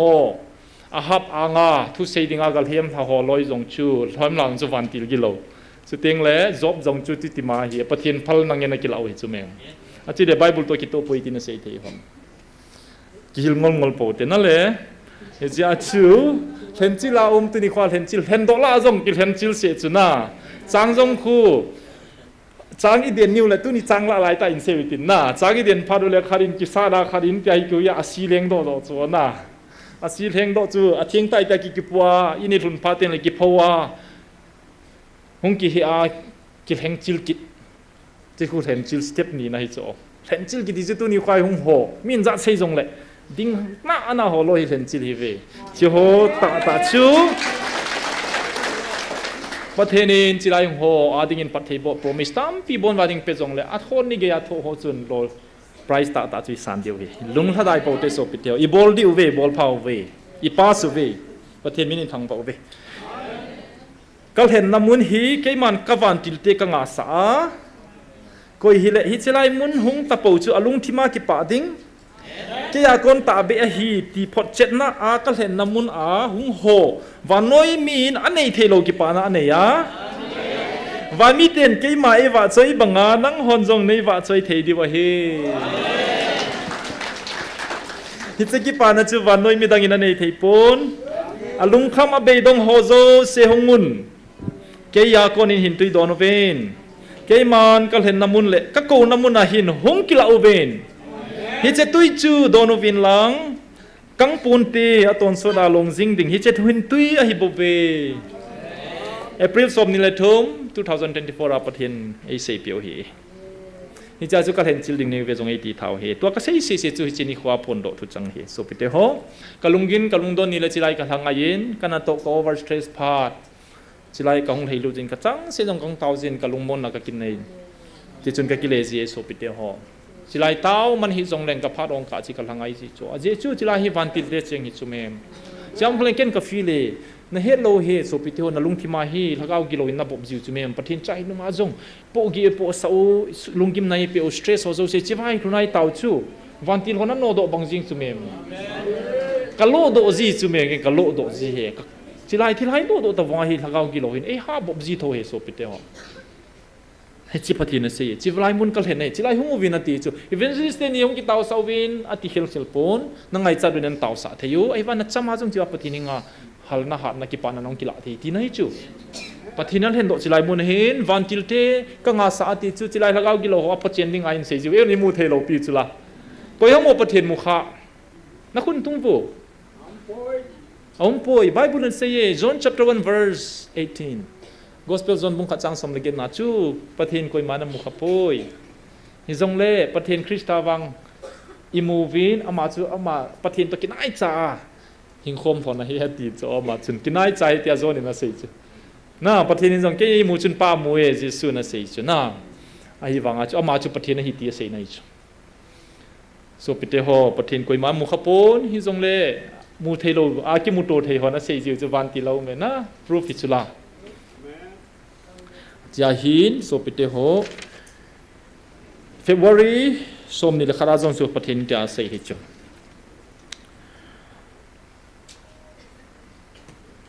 นังโหอัตอาสันโหเสียเกมันนันพิวกับหูดอกระตุนโดกิดดิ่งให้บวีอาเจจูเกมันก็มีอิสราเอลเตจมีปากเวทอักลเห็นให้ปนอาปูอาเปาอับรามส่วนพันนั่นแหละกิตานาซาลักลเห็นให้บวีฮิเจบังนังโหนัมมีเตจงนังโหอัตอาสันโหซาลานันพิวกับสุดามากระตุนโดกิดดิ่งให้บวีอาเมนอิโลพิวจุเมมReverend Dr. Seboy no saying na Abraham to take a hiwe hiloham pastor nang leki zong Abraham ta banga pathin qualify bol chumem kineu sa hin lang kilung kile lung hada hi be ute so pite ho ivelo le na le ni chu zan hin Reverend Seboy ho to even ho to ka to khom win ka ki ho limunun til chom chom ka se ni le Mary Martha su ka hin sei do win na chilaya taw si se hi my Mary ta bang hiu cho naประเทศทุกเกลขวาน่าอดังหัวชุนกัลคาบลอยกัลสัตลอยตกซาชีลอยมาร์ธานาโตโตประเทศเจชูประเทศซาร์ฟาบอลโซเกวิจูไอ้วังอาจิไลมิลิมพูมาประเทศทุ่งไงกินเอวสาตาหอยเจชูนังไงสังเทจิงน่าเจเฮนประเทศมินิทังเบาเวฮิจิอาจูเกมันกังไงลุนนาตุนยากังไงลุนนาซาลากะโกนาวฮิเจนิโคเลพัดกวิลนาดิวกันกอนโตสาโฮฮีวันน้อยอดิ้งอาคับปีกทั่วเกมันกันปันสาโลฮีเอตีสุปิติโฮไบบุลากิมุโลจูไบบุลาโลจูก็ตาสันโปเวติโฮลอยจุนจินักเยลดอกไงฮิโซปฏินินไบบุลาก็กอยโปยติฮิโซเมมสุปิติโฮ ฮิจิจุนตุนิควายบอลฮิทิลดังฮิปุยเมทิวบุงสกีจังสมเลทุมปัดสมเลกุบจันไบเบิลโจยุมเลในซิมปิอุโวลุงเสียตาอินเมทิวบุงสกีจังสมทุมเลขัดอาโกนาสมเลทุมอาโกนาสมเลกุบจันเมทิวบุงสกีเกมันหินซิมิงีกดจิมาลูดโอนอาเจชูมันนัลลัมชูอากดเลนตาหินอัลลัมพีอเลนินมีตำตาฮิจชนะลูดอุยหินนัลลัมพีชูอากดจงอากิชินอัลลัมพีอาหาอินฮิเจชูนัลูดมีลมซาฮิวเวน่าเกฮอินสุงกรุบาจันสุนกัสเซยินหงโดตานเอติซิวเวนะฮิอาฮิเลเกนไบเบิลากดจิมเลกดเลนกิเซฮูตูไลตาอิดินโมโนฮิบเวจิไลมุนาฮินนั่งหัวลอยโจเสียงใครนี่งอลมิลังหงอินใครนี่นั่งหัวโจโลเจวบานะหงโลโวใครนี่นั่งหัวโจใครสุมิเตก็เสนาฮินนั่งหัวก็เสนาฮิปอยใครสุมิเตคือกระบอกซาจิโจน่ะมาสังหาใครนี่มุมโลเงินกันนะฮิวินกระโซปีรอนซุนทุนนี่เลยทุมิคนนั้นกิมุมโดวินกะลุงอดงไทยสิงินหอยากิจิเนโจวินอากิดังอีจีหินงอลูวินลังหงวินตีฮีกิสุเทียงวินตีฮีประเทศทุเปฮีเออาจุยาฮาเอที่กิฮัมโบลากิจีฮามมาฮีเอกติเป็นจิสุกดจิมาฮีเอตุนิโคอิน GMFDI หงดิงฮิทิลบายฮิปุยออฟฟิเซอร์ขัดดิงอาจงจิวาโตลาหงโตดิจูทิลบายฮิปุยมุนดังไอจีเลโฮวินหัวหอยไลอานมไลกิโตสัตโอพูดพิดหัวมาจงยงกิกายจีน่าจิลายาวังหอยอันโตกวยมานาดอนโลบิจูน้องมองอาเจียนนัดจันเลน่าวังฟ้าจุดที่โลละไม่ละงานโตดิน่าทิลบายฮิปุยกวยนี่ส่งน้องกิตงปนตีนั่งเลประเทศกิกดจิมาฮีจูเลซาเนี่ยเราดิ้งหินคนทิ้งมันดีประเทศทุเปกิเชจิงาฮีตัวนี้เขาฮีกะเฮเจนใต้กะปุลหะใต้ที่หัวลอยโจคุกหินคุกกะโขลปีไอเล่ใครนี่มองงอโจโลนะฮิวโจจู่ๆปาสโรนนั้นพอเราฟิวจูเม่ปาสโรนใครนี่งอลเป็นขัดเวนีเวสีว่ามาเลประเทศที่กาเตียนนาดาหาถุยจูเม่ที่โมทีคุณพอลินจุดที่งาพัลเราฟิวจูเพราะว่าพอที่งาลมหัวน่ะพอดีที่จะปังใจตรงเลยจุนน่ะจะปันน้ำมินน้อยเสียนาทีจูเม่นี่หอยกิโปงามเราฟิวว่าสมาขันนับฟิวว่าอีเดียผายตาจูวันกันนักไก่โดนั่งเลยประเทศกิกะวังนักกิเวดิลอตเตอรี่ลักกี้ดรอยนั่นไรบ่จูน่าก็ไม่ personal level ละยังขอสาธิตตุ่มลบปิจุเมมตั้มปีหอยอีเจนหางปิวจูนบิสาเบสิวาน่าจิสุกดเลนิจูมีตั้มปิวมัวว่ามีเสียบอลว่าเอเลใบบุญสิมเบสิเราดิ้งเฮติคนนี้เขาทักคนอุเตเฮติติอุเตโตโฮมุเตติเลยปันโฮมุจิสุประเทศนั้นตัวไอเกลหาเต่าจูน่าอินทากาวละกับเจงก็มันละไม่พะโลน่าอากูที่มา hopeless นะฮิจิงอาที่ที่เลยชนิปีนาทีที่ทำนะเฮตเฮโลปิจูหินโคอิที่มันที่ทำสุปิเตโฮจิงาที่เลยดิงาทากาวหินโคมันดิงาฮีเอตัวนี้คนนี้โคอนุขาเป็นฮิดิงานักเกี่ยวงายตาสลามัยที่โคมันดิงหำกุมสักหิงดิงาอินโคนามันดิงาฮีจีเน่นี่เฮตที่มังไงมีมพัดินคริสเตียนดิงาปอยโมฮีถ้าเขาไปเสียหอนจงจริงเลยไทยน่ะตัวที่ดอนเลวะประเทศว่าจ่อยๆดีอันงอเลวะอินนี่ก็ใจดิ่งที่ชาติอาดิ่งมาคอยโลเกลาจงกิฮิลจงยุ่มเทวจุน่าเลยเสียที่เลยโหยกิฮอลฮิลงอลกำเต่าจุเลยเสียที่เลยปอยโมปอยวันกำที่ปอยติวบาละน่ะตรงโลเฮล่าโมมุมดิงไอกิเกลโกมุจงมุมเทจุกิฮิลดานวยเลยตีเลยเสียหินขวาจงฮีกุมจะขัดหิงดิงาลุงเกลในดิงูถ้าเขาหินขวาฮีตุนี่โคหินขวาใจนี่เป็นด้านนาดิงไอเกลดิงูจิจูหินขมันดีด้านฮีอีกิลที่มองไอโซปิเตหอตุนี่ขวาฮีบอลาฮีกิกิมบอลฮัมประเทศถ้าเขาวิลนะฮีตาสันดิงาจงกิเดบนาอุมจิอาฮีทิลโจเสียถ้าเขาจงดำนาดิงฮีน่าจิจูเฮทีมุเต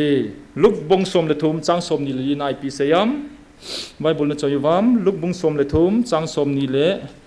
ลีน่าฮีตัวเซบานาเซฮีอามันอาจจะอุบะกดจิมาลุดดิ้งเกลขอุนอาเจจูก็เซปีนะฮิวเวมีตัมปีปีนลุดอากดดิวลุดเทโลดิวอะฮิวเวอินในพวกกิปัดตัวกดปีอาขาติงแหละพลมาปันชานกดกิววุนปะกายกดในหอยติวติจงเลวชุนอามันนังโฮกะเฮปะปูเวโฮยาฮงคนฮิวเวมอติดิงะฮีเอโซปิเตโฮเฮซิไบเบิลจังฮีซาดังโฮนะซิมดิงที่วานุยะปิเลขบูหินตินมิโซเซนิซิมโซโจ ai wanga ai ho dinga application chu cha chom heu dinga hi aji chu hi chi thu pe pa mama chun chilai mun ai hung vilova ai hung ko cho na chilai hung ho van mun na mel melu ka mel chi atia hi le na bible ki sun lo thi le ta chu bible jong ku cross a ko aje lang le ve langa chon se che tol that mi khat che ki khai thona aje langa pan a ki sia hi le je shun tu nia konin ke to paradise na ching ta ya ti le a hi his dab be chula na cha su danum lo pi chu se ba tan le tan lo thu ki se lo baptism tan le john baptist chang lo ham ki hello pi chu anei pan hi nge ti le nei hi jing chu mem tu ni khwa chilai mun na thu pi dan dan hina so pi ti ho gel leo chu na ki thal se ri bo chu ki ong kai het sieng lo chu me gil wal in tin in not tha bible to ki to poi ti le sei be dium lo cho gil na lo di hi jing ye bo chu na sana hi bo pi ki o pe bang bep seu hi di chu tia chu sei wa hi le pa thene ngai lut naw hi midang sa ngai ngai lut zo pau ki lang thei lo di cho e hon pa thenin hi ja chu tu ni khwa chilai hung ding hi ki ham bolute pathenin hongovina ti wa hi le na pathina ko na phathei bo mel chi na na het no mai le hung so se ka mel chi evan muna ding in jong ka mel chi ta ve ti ai le anei pa na sei chu na qualification adang ipi sei be di lo a hi wa nga chilai ta hi chi ka sei jing la ya aman to di khat ei he di mium ki di cho ni khat chun ka sein a chu te la pathin chi wang ho hi kamel chi taw ve ka chen khom pi ding nei ve atia hi le pin tha khel khel ngai lo ham ti kwai san hung cho kan sar chi pi ham pathini pi an sar chu chiwa hung hi thil bai hi talo chu ka sei ta chu na chiwa hung thi na dinga hi mi ping tha cha cha bo hung di hi na mi ping tha cha cha chun apu pa o aza anom dingo apu pa o angal dingo hung diu chu da na chilai mu na ngai lut na o hung vil i pathin o ngai lu hung thei chu mi ping tha he ti nai chi chu pathin he ja chiwang zo sin na mel melu ka mel chi e ke ti chung kom din e ti le chu di jing chu la nam de ti nai chu me ke ma ka hung tai ka cha ti ka ngai lut je in ka lal to na mun chung nung sang pe na ko in ka ngai lut ka cha ti vil din ke ma ka hung e ati chula na angai lut cha ti hu chu me chiwang thei ho chu angai lut ki hen ho hi chu Isa chu pathenin chilai muna hungai ko wa hung kho mo he pathin lung thai na hi ka nga di tam na ngai thei hi nam ka sei na aban i he diu khat om na lai e john bungup chang som gup le sagya pat som gup le get chan asim thei yung vam son bungup chang som gup le sagya pat som gup le get chan John bungup chang som gup le sagya pat ke man siming e ong patin na ngai vin amana sein hichi ji achu pan aphal pe som gum le nga pat in siming ka te amana sein John bungup a he gospel John amana sein hichi ji achu pan aphal pe ti lo koi ma ka he nga hin John thei poi tiana zauwa ka sei a hi e hichia pat hin Jesus sei zui tam pia kinung lewin ama to kilhon le tapove hichun Jesus som le ni za nang hola na kinung le nom lo ham atile singayo vin so pite ho Simon Peter in don bodin pakai koi heng ka bel diu ham nangin ton sor hin na thu hizat neya chule pathena hung kon atheng pa chu na hi kita asan a ki he ta chu ati e so pite ho tuni khong ho ka do na hiu vi mi zadin daw na yuvam kita do da hung na na la yuvam ki dong uti YouTube comment ka vein tuni khoin ka he chen tai pastor pa hang sanin hung ha panin hat demin hilai mon khu ha demin hang sanin nang bo na he ka kinepi na masang ka na he pon na thosei ka za konin ka he chen tai na anti chuhin oh thank you thank you how we ka he na nga le heu bin pung khai phata chi na lai de patine pe pe sei deu he na patin tu pi nai sei na lai de topic ta tai du nai lo so acha acha praise the Lord okay thank you I'll do that so to achu nang hon na kitchen na layu ham zan hi chun pa revenge sei boy cái lung hai cho cái sei ta chi ba hi cái tàu không một vào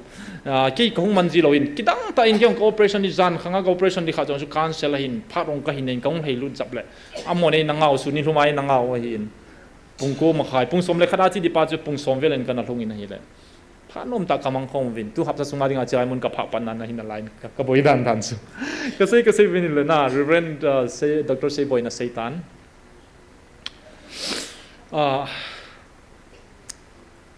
cái hồ vin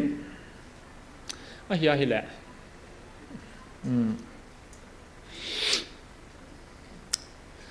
chút hi lẹ các gã hay cái gì vậy cái bà biết xin lẽ không bu cái bà lẽ không bu hi bất thế nên thu hi giải gì bị tao vậy bị cái chặt nào lại hôm anti chỗ hi giờ không chừng là thu hi giải gì vào Christmas date 5 vậy hi lẹ iman điều chứ là và nói hiện điều ít bộ ra điều ít chúng mình một tí chúng mình bất thiên là hi kia chuyện ta thu phai ra ít bằng ngày đôi vai hung vil tàu và ít bị chú coi cái chặt điều họ mòn tí chú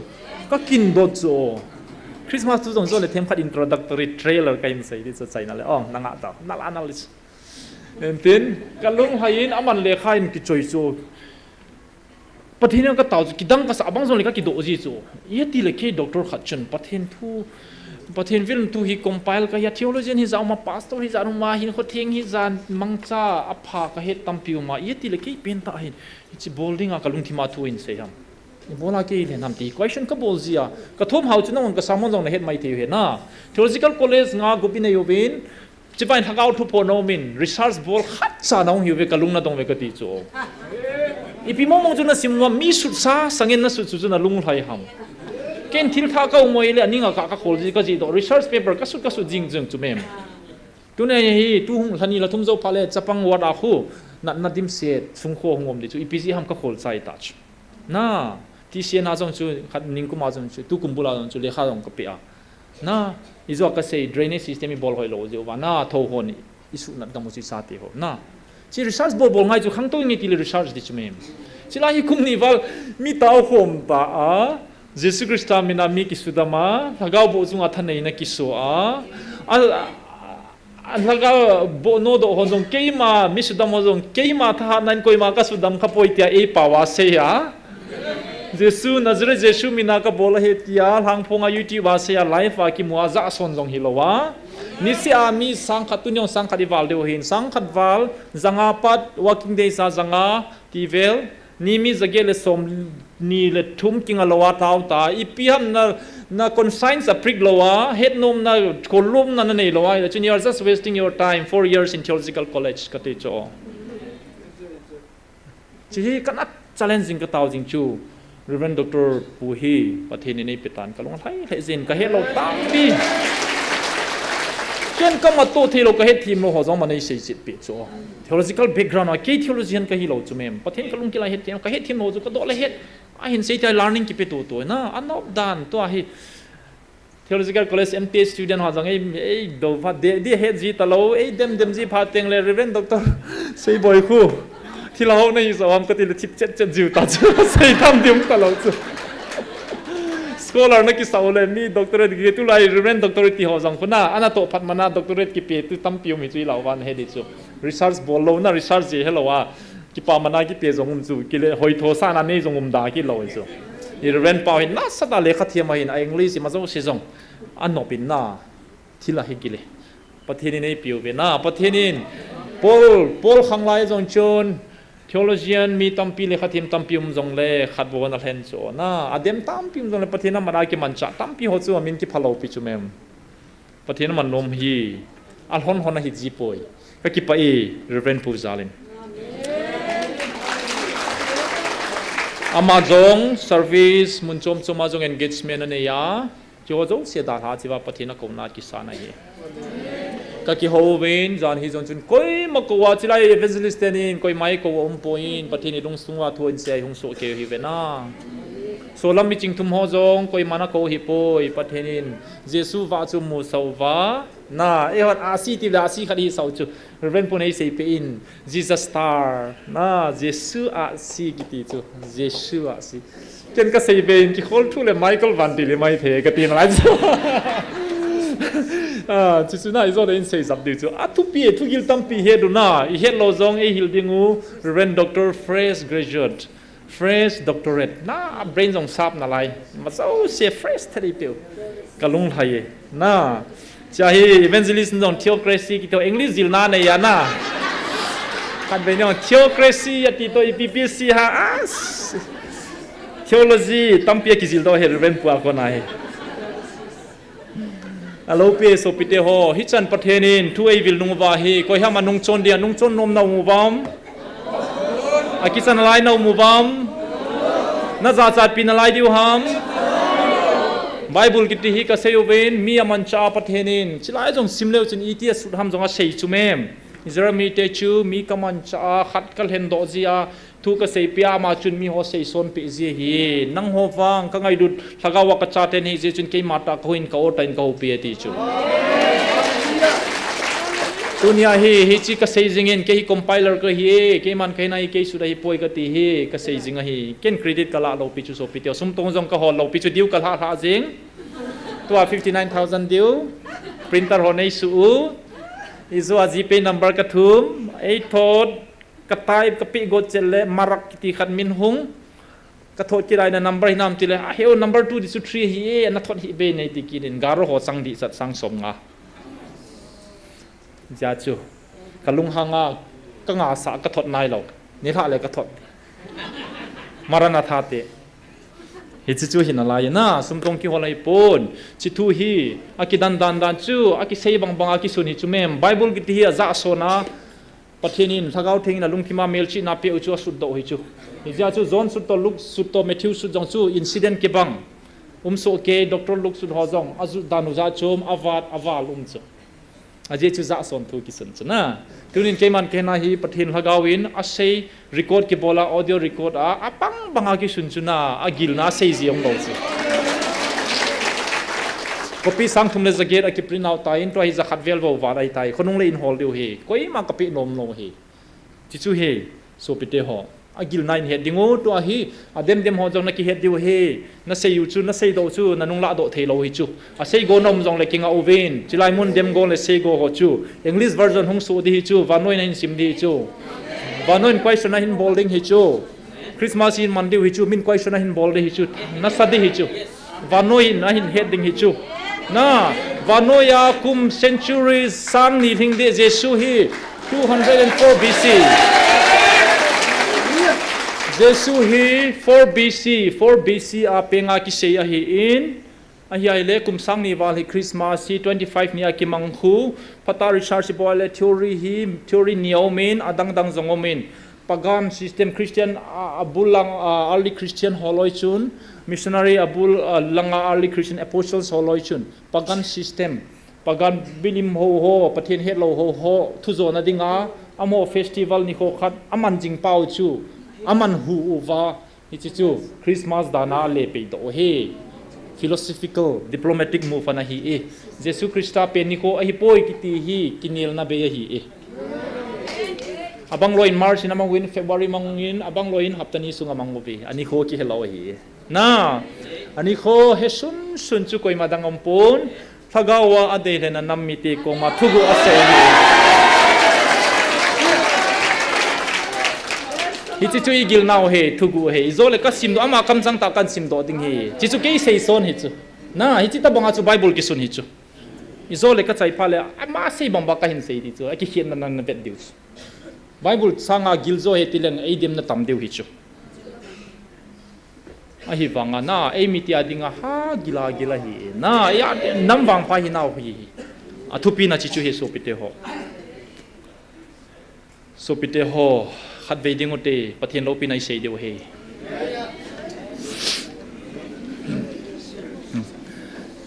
ga akile he wo right hand sorry nama sang wam pen masas bol malis ga bol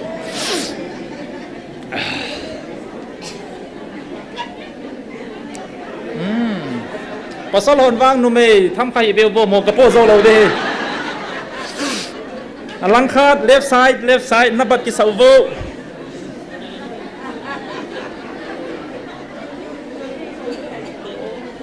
okay ka ki pa e tau te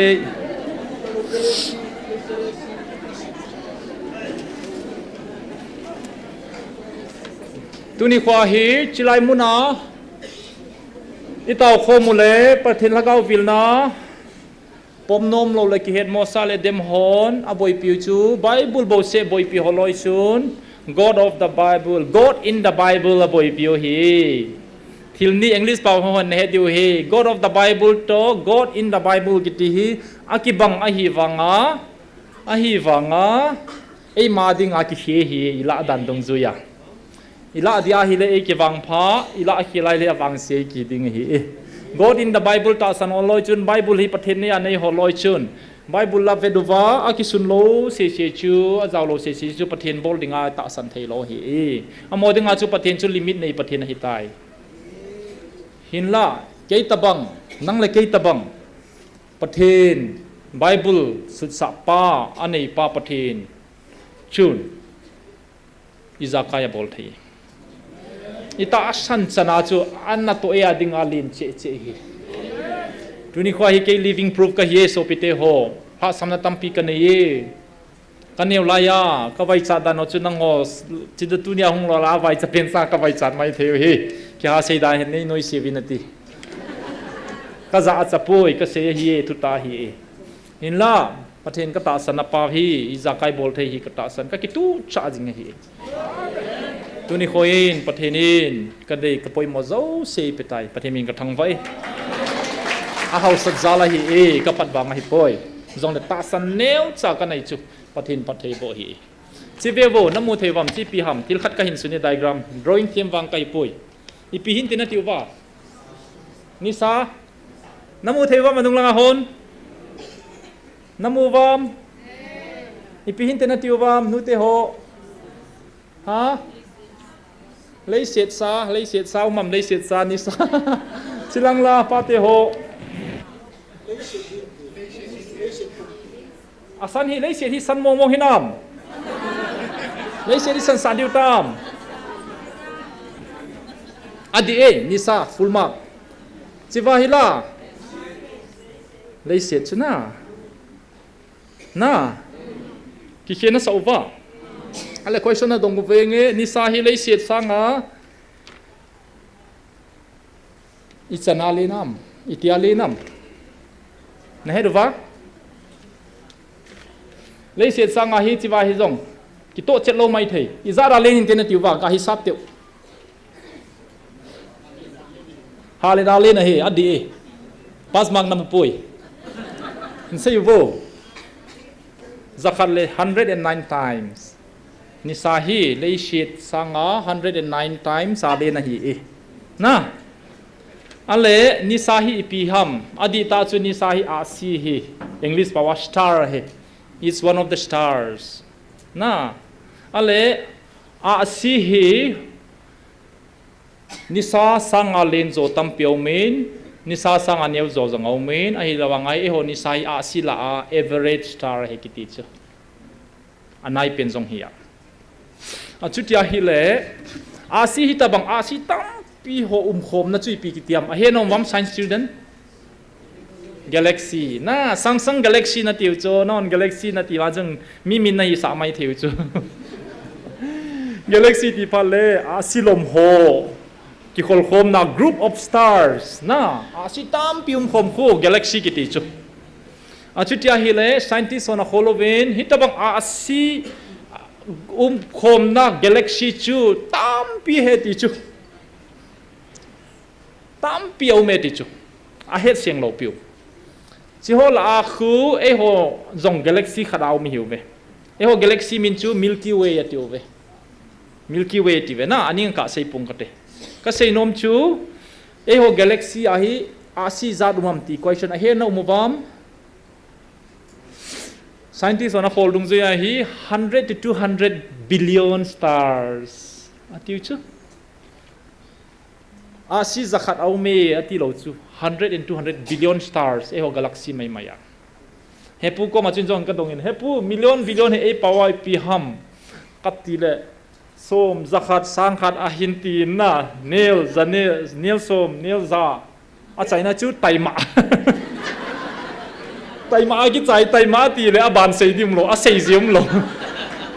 million jong hilo billion jong hilo taima sim seng lo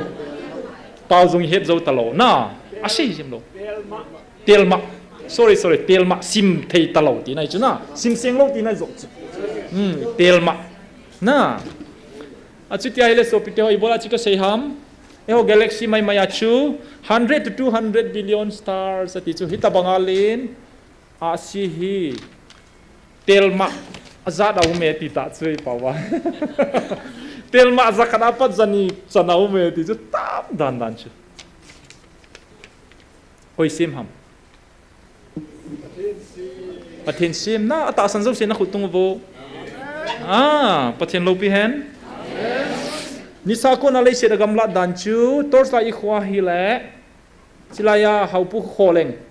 ka kho pet peda chalpang kha di chona light speed a hat dan chu light ka torsa ya na kho light pass speed tabang ko hisab le hen chi khu I kho kum zakhat a chi khu light year khat ki ti chu 1 light year na ni ta na kho light alien pa kho light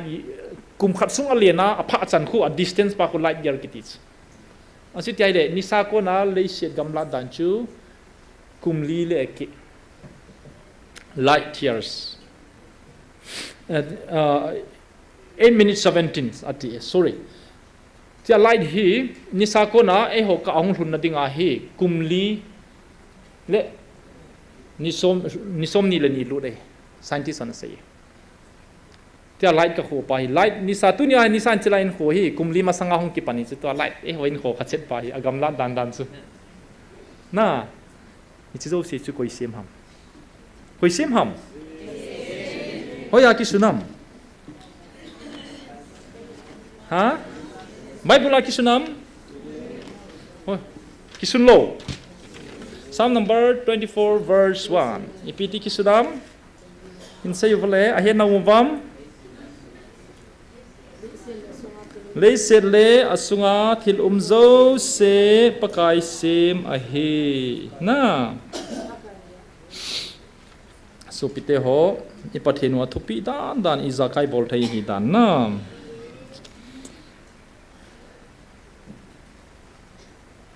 ken siming kate vanoi leise le asunga thilzo se pakaya hin leise le achung chengte abon chawa pakaya hi pathen lo pi hen ale Deuteronomy bung som chang som le linai pitik sudam van chung sang pen ho geya pakaya ahin leise de asunga umzo se jong amma ahi na thupiam isichu pathen chuna e hon I het zo zai diu ham Bible a bukim seleti hi izat veina za uvam ki ha sei chu chilai mun dem ho hinna Bible hi akim sel he chikal valum lo hi tai atiu chu Bible a hin pathin ngai lu na thu ki che selina ki sunin athil bol theina le alopi je ti kim ke ya ki sun lo chu mem to athil sem ho zo se hi pathin thil sem hi chu Bible asudam galaxy chu ki seyam asut lo a hi wanga I cho zo se hi pathenin keima se ma he ati e hi chi pathen chun ipi bol mo nei di ham hi chi pathen chu ki dan na chu mi he min ong ki sunewin ganan konga sunga na hospital jonga changzo pon hotel room jonga changzo pon ganan kong sunga hong pengi ahong pengin thilbol thei ta aizong le thilbol thei lo tabangi no min mi hi ma sem sawana sugen thevin a dem movin le seda len sungsun a dem movin a dem long ke uvin cross and gain a khen be win a thi nong sanin jong a dem na lai we hitabang thilbol thei chun nom hin le khat ve se ai jong la van tilte ko jong le pilet ko ma jong sei sumem hu dong ding ko leng a bol thei hi jong le abol nom poi hitabang patin chun tu ni khwa hi mi ni malawa agel bombu sunga ping thei pa chun tu ni khwa GMFDI ya mi chuel bai ho ko ma e hung bilu chu Bible to ki tolo nai piu mam ahi mo na dingu mam poi ahi theye ahi tai vanoi le se sema ama hi e van chung sang pena ama hi e hichiwa kichi tai na sune van chung sang pen ho geyin geya pakaya ahin leise le sunga thil zo se zonga ma hi e zo chun pathenin tin aseyin nan keima ka hungtai ka chati ka ngoi lu jen ka lo to na mun chung nung sang pen a konin ka ngai lut ka chati building keima ka hongi na galaxy asi billion telma kalwala cheng pa chu hungai hung bilu cho lo pi lo ham chi ti no thap thei di ham kuki zo sa ten mi ho noi se ho ke adingin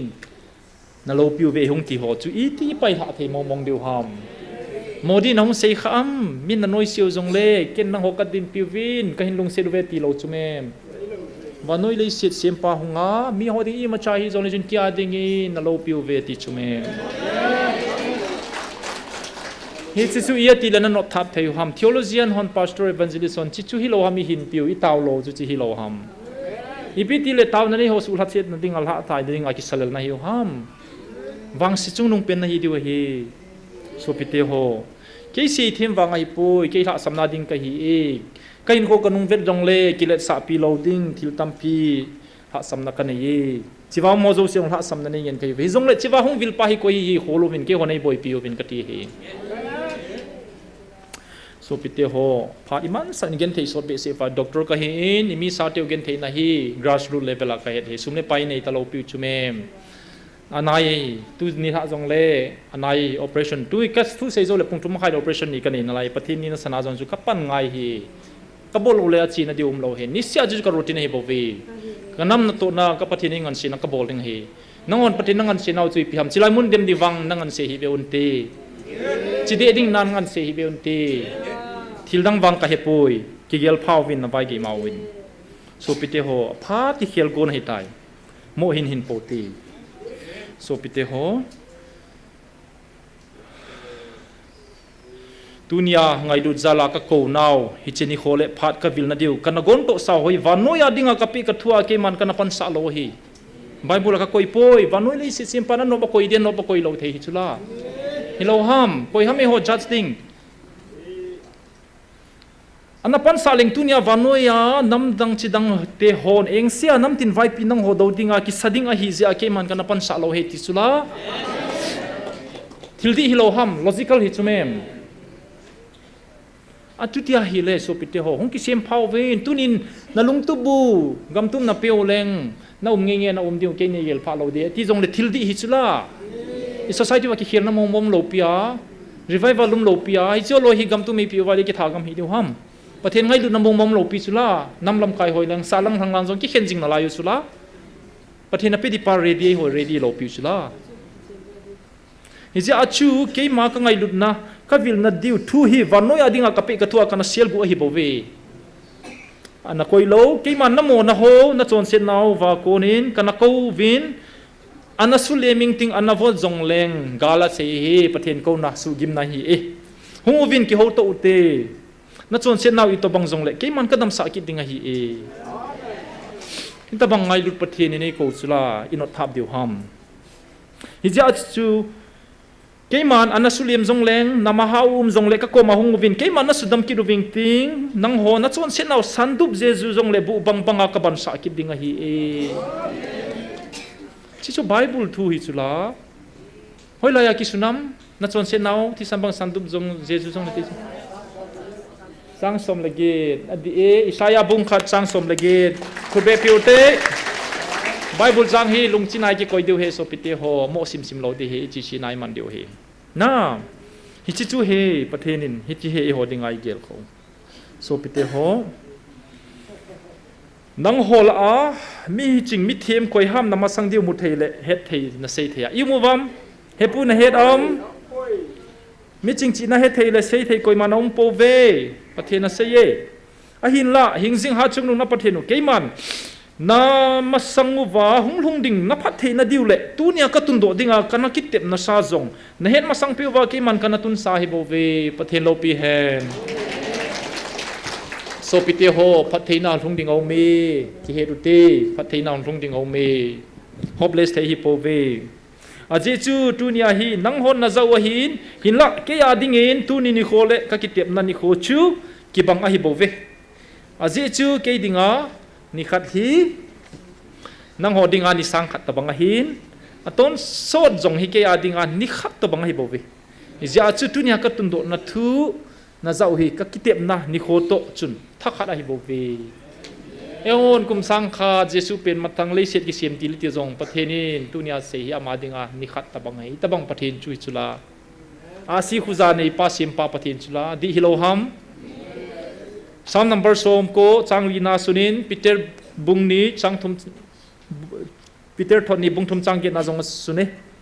pakaya dinga ni sang khat chu ni khat to bang hi ati pathina kam seng tani hung vilu vinai sei pe obe tunin hi chelaya hung ho na hung naw ani asim na umpo ve aje chu keima dingin ni khat chu nang ho dinga ni sang khat to bang hi e je pathenin chilai pilna vel nga langa sei tai chi tu hi so pite ho nang hol hadai hi uven chule kami mancha ka hatsa ho chunga zong hin lungthoi na iman nei hi uven agilo pan na to na ho akon keiman kasu chila keiman kasu thenga kaman chau hi tabove hi je chu na chungu wa lungthoi na iman nei hi uven lung hadai hi uven na pan la na ho ki vet phadu vin lang pantha la lau vin lang aji chu hi chelaya na mei se mu hi ta sa me hi pon hagaw me ahi hichal hagaw me na ti kong hat chanuwa hichal hagaw me akona hi na nam sungu hoi bit a ahi ngai phawin so pite ho tuni na ladai tawin pang phakit un ladai hi un na mei tiu aji chu ke man thil dang mang chatalowa hingjing ha chungnung na pathinu ke ma ta in ka hung vil uwa ke man ka hopi ding na hi tawe Chichu ningkum November 14 kum sang ni le 2024 ningkum a se hi so pite ho lung thadai thei hi po ve na tuni khon lung thadai ning tam pium jong le i bol phau ve i ha che diu hi ni kitil kho ve na he so pite ho that 5 ni tu that 5 ni ken kanga le na nga le luwa ki man kai nai de khabu choi koi no mo bam na choi vai na choi ule isim khom dingo chuti lo ke man ka hin sim ding hi chika sei dai ka in sai dai tai nang ho wang mi ham phana hi ve ningkum December ngania pathin ai sei pio hi nang ho wang mi ham phani ve chitamang in a background ne khat sei leng December ni that 2 ni chu Monday hi ningkum chu koi no mo wa zana chu holam kai ho holat sa ho na December that 2 zana chu chila he hepu chu khonunga hong hi hepu na tung nai hi aze chu zan hi chu hepu holam kai ho na masanga thu sei dinga ingan siu chu ke phat hi chu ninja chu holat sa ho taw khom ni Monday ni ha chu ke ong ka gelin ke ko ma hi video tampi abulaya ho YouTube a ki upload lo tampium zo thogu chila hin a he cheniu ka dei chiwa thil haleng te ni cho min jong sei po te na I hai mil ta ven ken ka he ta lo pi o min koi ha min chi ho chi te ho ti ba ba ken koi sei naw ka he ta lo sot be se ta na December 5 2023 ni chu ala sa hung niu pathenin a chai ni khoi ding he tia ka masang ta evangelist puto chilai jong mi pin ngau wa December 5 jana chu na mu ta lo pi chu asunga ko na mai ga thu phone na ne ya achagal vantil ni hong e tia nam phua ki kai do tho jeng he bo chu jesu min jong ki ti man ta lo pi chu ki kai do ki le mang hi ta chu na ama ki ho hi lo pi chu hi chi te ni video chun ipizia hong wa ano ba daw wa hong el ki le pi kan video chu ke ko mam cho hi chu ho la sa hon jong mu hen tia chu chilai projector ka sima projector ka hin cho ya video ka play go cho ka play go lai ta chu video chu thiêng lo hi mo se suin tin play kam mi wang chi to just ka bol le ka wa chu evangelist gang thang soi hunga thu pon o me hong ti cha chu ka nga jing cho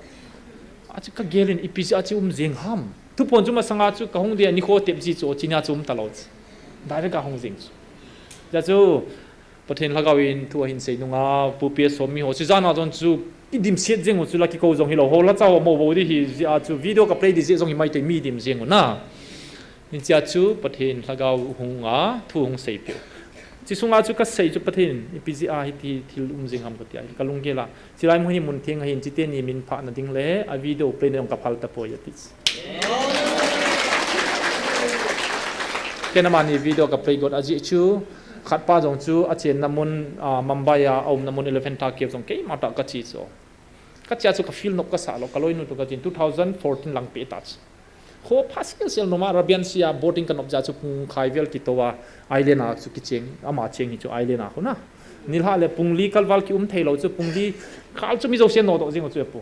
zana ge thilo thil ho chu ki feel jeng chu chi a hi le na alim di mo zong zong ho mo pin tin kef ngen min tin lim phalo lo min tin alai cho ma chen alai ta tui put chu zong ge chu ka chi cho ka thei da lo chu ka po jeng ta chu ka loi nu ko so nom ka sapoi ka chi pon ta kanung chi lang wa hi hui pi gopi ki thua ka thakhat ai go zu jeng cho ta hi ka bot do hi ni hin tu ya ka chuk di san su nevi ho gen hung ven manu ta oi ki nong jeng pi si am ham ka het lo ai wanga chu ki sei le a connect le tin ka ki het in sei do pong ka tin pi si ham na etek na sa tam ka lu mang di sa tu ya ka chu mang di sa ki tang hi chu tu ki le bai tai tu hung long ha jeng ta chu bot sunga chu chi mong chu lim ka vet sa got am ho ko ma ka chin ho cho tu pathen phal ta lo chu ai wanga chu pathen lagawin ni thum zo le kaung kit de he atia det 5 nia ti gon to se lai hengo na det 5 nia tu chu kan sei da det 2 nia chu ki che sel chi lai he chi phalo ho min pha na ding le video play na jong hi ta lo chu mun thing a pathen al hen doi ta chi lai ni ja he chi min pha the ho chu amo le am ho ki ka hi ta hen a min pha te chu na lo ki lo hen e wa dinga ima hi ta po ve pakai mina ka sei that 5 nin pathenin thu tampe sei pi oven achangai sima hi le chang hi som nga le ku chana omin som li le ko na hi pes pheng mai zani le som sagi le ko na hi nang ho wang mi ham pha na hiu ve aji chu nang ho dinga ki gong nikolo pi pen chu nang ho na mano hi tai na e ho dinga le seda ipiham Christian te dinga nikolo pi pen chu Christmas to pi pen ai man se lo pi pen na sei medium lo chu Christian zel se dinga na aje chu vanoi le seda ka hung dinga keiman Gabriel vantil thu het sa dinga ka hin sol na tu ni nang ho chunga zong lung a hitai a hin nang ho ni che hi na he thim thei po ve tu ni adi chu that 5 December se na hi tu ni kho hi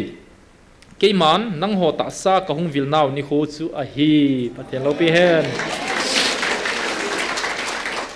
tu ni mi ching mi them ho pui khom dinga ka vantil ka sol na ni kho zong su a hi keima ta sa ka hung ding ni kho hi in ka sol le Gabriel vantil ka solin a hin tu ni nang ho lagaw wa ka hung vil ni kho hin wang Gabriel vantil solovin tu nin keima ta nang ho ko ma ka hungi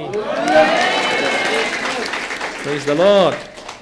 keima ta sa ka hung na ding a Gabriel vantil ka hin sol na thu sang a chu ta sat ta keima nang ho zo sel hat do dinga ka hung na ni kho chu nang hon het uwa na mel chi zo diu chu keman ka dei sa zo hi nang ho dinga Gabriel vantil ta sa ka hung pending ni kho thu sep ding le het to sa dinga Gabriel vantil ka hin sol na ni kho sanga keima ta sat ta ka hung ni kho chu lo pi zo le thu pi zo hi praise the Lord ahin tu ni nang ho mi ham pha na hiu ve hi che thugu hi koi ma chanam ka sei pe pon nang ho wang kal hen do ka cha te na hi ziu wa hi che thugu hi ka sei pe na hiu ve ta sa ni ki hen hi leu chun tu nia hi thu sima thugu ho na het lo di wa hin ahin hal hagaw wa nei ki hen ta ziu wa cái mà hi chế thu gu ho koi mà nằm khát cha ko mà cái say lâu nang ho ko mà hi chế thu gu ho hi cái say pe na hiu về hi chế hi nang ho hi kanam hen na hi u lo na hi lo u phot chet na dinga hi che thu gu ho hi cái say pe na hi bo về praise the Lord put ha beng beng ute pakai phai akidange isan divalom lo ngai lu na pathenei pe o he Deuteronomy bung somne la ko chang somne la ko na kho sim le chun pathenin thugu tam pia ma dinga ki ko ye mi mo hi izui ding wa het khami pe o hi bo ve ti ki sun hi chu thugu ki ti chui ta san le ngai lu te ko ma ki sei pe hi chu non thugu na nei so ke diu ke nei ta san lo wa nei nei mon lo wa nei ngai lu lo wa le nei sei pe lo diu so na pathenin ei ta san ei ngai lu du ei lung se je wa thugu sei pe a phot chet na hi so pite ho ke nei ki len hi leu sun ati hi gel ki leu sun 2023 la ya chu he pu jong hin ibon chawin thu do ei nei ovin nagamuna len diu ham ke nei len diu ham na he pu ei do chu pathen lagaw vin sei u vin vel thum lang ei do chu nagamuna ki len diu ham ke ma nei ki len diu ham pakai nang kal hengu ve tiu chu now pathenin hi je tol hon chun taw zom ding in thu pe pe ovin izui jing ove pathen alung thai pathemin thang ba ove ite nang leke taw ho za la hi ngam pela ka se na hi muntinai taw naw ve pathenin muntina ki phone khel khel ngai lo hi pastor tampium nai evangelist tampium nai mi zo sia man khel khel ngai lo hi pathina man nom khadal hena man chu adang zo sen job ngai hi chi chu bible la prophet them gaw tampium jong le pathin khat ko ma thu go sei chu ki sei pe so no wa chi chu apo mo hi bo ve e honi bola chirai mun ke ho nga hong poi ta chu pathin chu kai shuni bol te te yo ham pathin chu new sa khat hi so ham ale je je chu sei taw ve so pite ho tuni khoin head di thil thu mo me det 5 nia thil so thu mo ve ka sim hi le khabunei honin hun phale tha simovin na head chen diu he thil thum kidang thil thu mo he det 5 ni hi athu pi na hi na det 5 ki ti chu pathenin chiwa asein Gabriel Mary koma Jesu pendi thu asag ga sei pat ni khojong chu det 5 fa hi na head diu he chiwa ki sei hi ka vantil ka sol ni khojong hi na vantil ka solin a hin tunin nang hol hagaw wa kongvil vantil solovin ke mata ka hung tai ti chu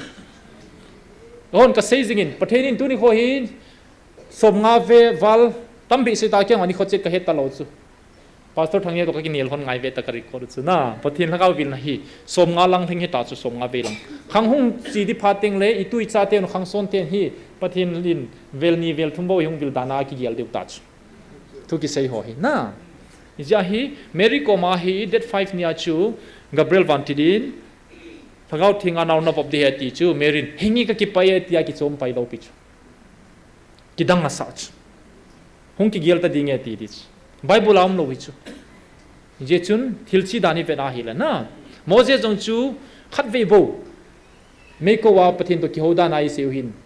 phata study bola dai se ki bola hi le he returned to the Lord alungim phale pathin ko ma ga chi ki ho jeng hon ti nai bible khat ve bo record hi Gabriel na ga se ya chu Mary ki gela velizat ham phat ki ho zo wa chu hingi hita he na ti chu thum lut hi chu na thum lut hi chu nume in nawan baba hi le lako nawa bob zia lako zo pha le ping ji hi chu hasom le ni chu kum khat hi chu December 5 nia now na bob di he agatia chu hinge tia naw pai pai hi lo chu thum zo wa hingi hitan te ti pa da chu ain baba lako thin that 5 nia kum kit ani khoma ma chu naung ping chu ne themu wa di am ke doctor ka hi chu na mi danga sen ta asan lo di chu calculation chu chiding a patheni ni chi eji sa jo ki mai the na athu pi dan dan chu calculation chu ani kho ki bang thil thumum khatna Gabriel that 5 nia Mary ga hi akum kit that 5 now ping Mary in hasom le ni na bob lo pi chu angei na thako bob hi chu ta thum chung chu ki gel hi chu na vanti chu avel velan aga zo hi chu kanom tai ti pada thagaw theng lut ta chu number 1 ne temu wa met lut ani na chi pi ham Jesu Christa chu that 5 ni na ping tai ni kholo pi hi kudengote van noi hu hing ding in a ping tai that 5 ni chu e ho hing kil now chu hi le Jesu pen masanga hi cái gel tang ba na gel wa hi la tu sana I ki hil to mo helo chi piam ti le meeting ho so lam meeting ho chun asi khara mo wa hin ju le 25 years jing ka lam a tho ti lu ba na Kêu ngồi chinh hồ ai nung lê dâu ba khu xin cả đó na khu na mi chinh hồ cả lưng hồ ba bông in sung ngã chú khu bộ ba na bego ho sana na marmir ho thao nam tu ho kapi đàn ba igelu chú diam atam rồi ni igelu chú na kêu ngồi chinh hồ cả chi tiếng ngũ chú pha lông kia pha lê khát ho cả lưng hồ no it is not like that na patin tu nia sei pitas Catholic ho pictorial representation of all picture of all na wan sa chutit banga chu kel ngoi anga ga bo bu akoma bong po as din sa so na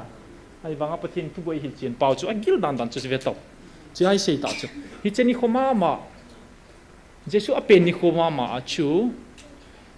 Jesu star the star of Jesus kiti na e ho asi mai mai hilo chu chi reverend tu nei hi la hi a cho mo mong Jesu adi va chu amu chu na chỉ ni họ chỉ cho hình xây trên đi chứ âm hồn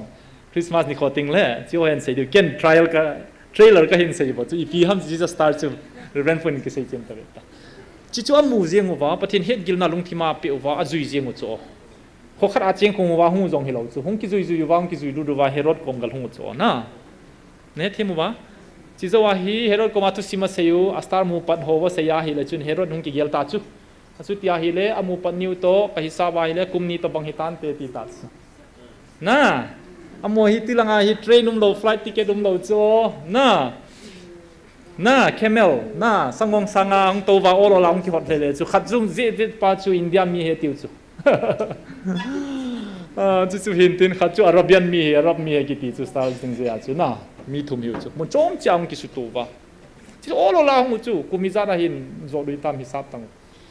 Giờ chú Herod có mong cái bằng bao vá, thu xí mà chơi về Herod đến cái khi là linh apin chú hít ponte, cùng Israel mi hitan te matia hile, cùng nivel hitan te ti giờ chú, cùng nia la loi phang xia thà chú, amo thà hilo pi chú, dễ chú, cùng nia cái chi hi eo Bible na simule na mu do lo diu chú, eo Bible la khu now sen Jesus chú ti giờ chú di ta lo pi chú,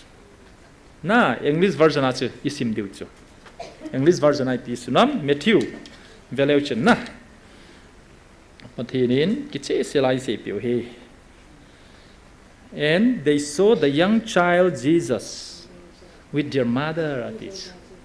Matthew bung ina run pha du le pau wang sim hu vo English e hon na sim de English pau na sim le now sen Jesus kitiding hi ta chu sermon ni boliu 25 ni long chu chu hi bet di chu version chu na in ja chu Matthew bung ni na chang som le khat oh Matthew bung ni chang som le khat English version of similar chun young child Jesus at it child kiti khu kum khat noi se khu ke hon infant khat yu okay that kum khat chung lang pale child kum ni young child ja chu Bible che selai hil chen chu la Bible la ki che lo pi chu la diam hil thumum ta chu na le ja chu Jesu chu Bethlehem chu sot pita ching den chu ja chu Herodin tha ding hin got pha da ki chaw wa zam pan hin bo chu chema sang she chu chiwa chu den ko ina san wa ham ban chu Bible la ki sun lo chu na so pite ho akidangi pathin thugu ho ka cha te na hi jewa thugu ho ka sei pi na hiu ve ati hi chu chila hi nang ho hi kanam hen na hi lobu na hi lo phot chet na dinga hi che thugu ho hi ka sei pi na hi bo ve ho atia chun thil tam pi sei ta Jesu Christa pe ni ho thugu ei sei pe hi tam pi la khat hi chu khana jung chu Moses long chu kona vuya kona selham Bible a ki che ta ki sun lo na ateng le David to ding khom chu koi ham goliath thara chu Michael vanti la nunga dingi Bible ki sun poi koi ham Jesu pen muma sapen Jesu athia ko na thodo muma sapen van mi ho he na adang dang dang thugu tampe se pe ove pathina lo pe so pitio lungneu thei po ve Christmas gal do rutin pathin hinga Christmas di ta birthday di ta chumang leo hen pathin jong lung thain ti a Jesu ken jong birthday ni kanein ka hello ka in ka principal pan birthday hi 21st February nei gon pe in ka birthday ta 21st August hi in 21st February ka official birthday hi pachun birthday wish ka muzing in anop modan ki pa je jong lo hi college kailaya chu birthday treat birthday boy chun iloi ho ki puya hotel la treat hung ki bol happy birthday hung ki ti birthday hiloi ki hiat ge gu atop lo dan chu kum sang ni wal jesu chu birthday wish bol hilo hi tu chung bo hi birthday wish ti ta chu bol diu hi pathian lo pi hen tau ti pakai ki pai si dinga nei pe zo si ke si chai ta pa nangin mang chutan na lo pi na dingin chilai hong zo si zong nang kata san naw ka het chen naw nei su det pi jing ubin song chunga in sapa panga kileong lo hela pakai nang ma momong nei hung vil hi thi pi ngama din pi ngam dingin han san nei pi tawin aji su pakai nang ma momong na hi cappuccino vin ka het chen obe agilo pan isulong go obe pakai kilong po vingi ka ha che zo ding hui ka ki pa e tu ni ko he thim lo wa e do vai dem jing ho jong ka ngai lu vin ka tau pe obe pakai a vai ge ma win he pa ki sin na gau pe lang pa long se de judas iskrot banga su dam mo heleng ai dam mo hel din mon ka chu lo na ding ka nam mi pi zo se tu ni he thim lo ho jong he thim lo wa dem ka ho jong nang ngai dam ding ka thum pe obe kai ki po ve nei lung pi wa nei din pi jing za lo ve nei hung dil di ka jong khang a lo ve nei hung dil ki ta bin ta je su na me na ka ta amen amen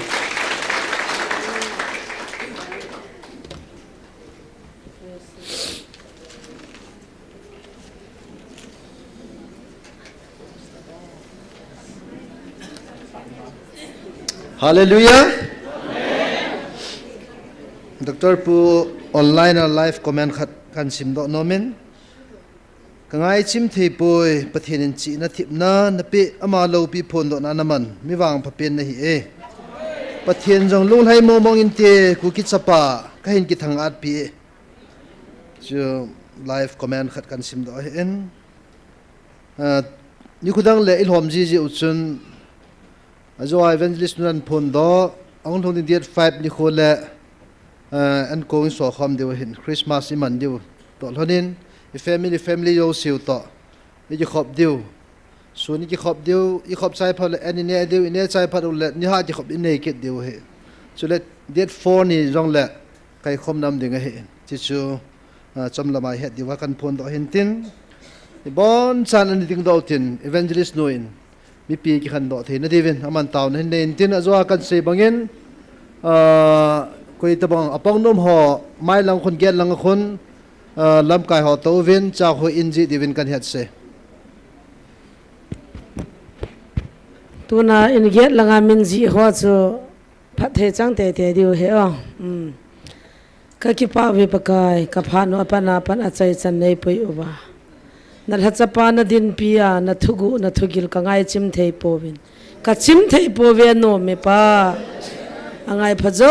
si phat the nei povin na thu hingu mang the satan na to no jisu mening kan o na ma lo pin na te ki khan do sa wa da ma ki mu to sa ki divin ki pa thu sim zo lo phongin na pan pi na ngai thang wa in har chung nong pakai jisu mening ka hung taw ve amen nam sia lo te inbox sa en hun nom jong amen sule bong noi a box khat chading jong amen chini hin to ding loyang inbox sa in ne mo chuan ki pa thu kan sen all ten nup tan chiu tin Christmas pathin apin ni khuta ta van noi koi ma chana man kha lo tunin i ho ata san cha te ho ahong vil nam mi te hon i hon iman de we i chi man na dinga na ki phal na kham chu ki de he Jesu na lim na ding nga na ki phal na ki de in